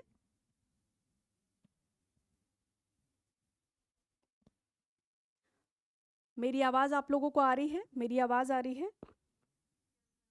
ओके ओके, हाँ, तो क्लियर है ये चीज़। अच्छा, हम एक काम करते हैं, अभी अपनी क्लास यहीं तक रखते हैं, फिर हम लोग नेक्स्ट क्लास में मिलते हैं, ठीक है। इसके आगे के टॉपिक्स हम लोग नेक्स्ट क्लास में मिलेंगे। वन मोर थिंग, आपको नोट्स आज मिल जाएंगे पूरी क्लास के, बट कुछ पार्ट्स ऐसा होगा जो मैं आपको नेक्स्ट क्लास में कराऊंगी, है ना। सो आगे हम लोग क्या शुरू करेंगे? अपनी पेनिनसुलर रिवर। आगे हम लोग यहाँ पर पेनिनसुलर रिवर शुरू करने वाले हैं, प्रायद्वीपीय नदियाँ शुरू करने वाले हैं। क्लियर है ये चीज़ आपको? ठीक है, मेरी आवाज़ आ रही है सभी तक? Okay okay, thank you so much. Take care, ध्यान रखिए, अच्छे से रिवीजन करिए क्लास का, है ना। कोई भी डाउट होगा तो हम लोग नेक्स्ट क्लास में उसको क्लियर करेंगे। And again I am telling you कि आप जो भी पढ़ रहे हो ऑथेंटिक सोर्स से पढ़ो, ठीक है। अपने नोट्स पढ़ना अच्छे से, आपके सारे डाउट्स क्लियर हो जाएंगे, ठीक है। Thank you so much, take care.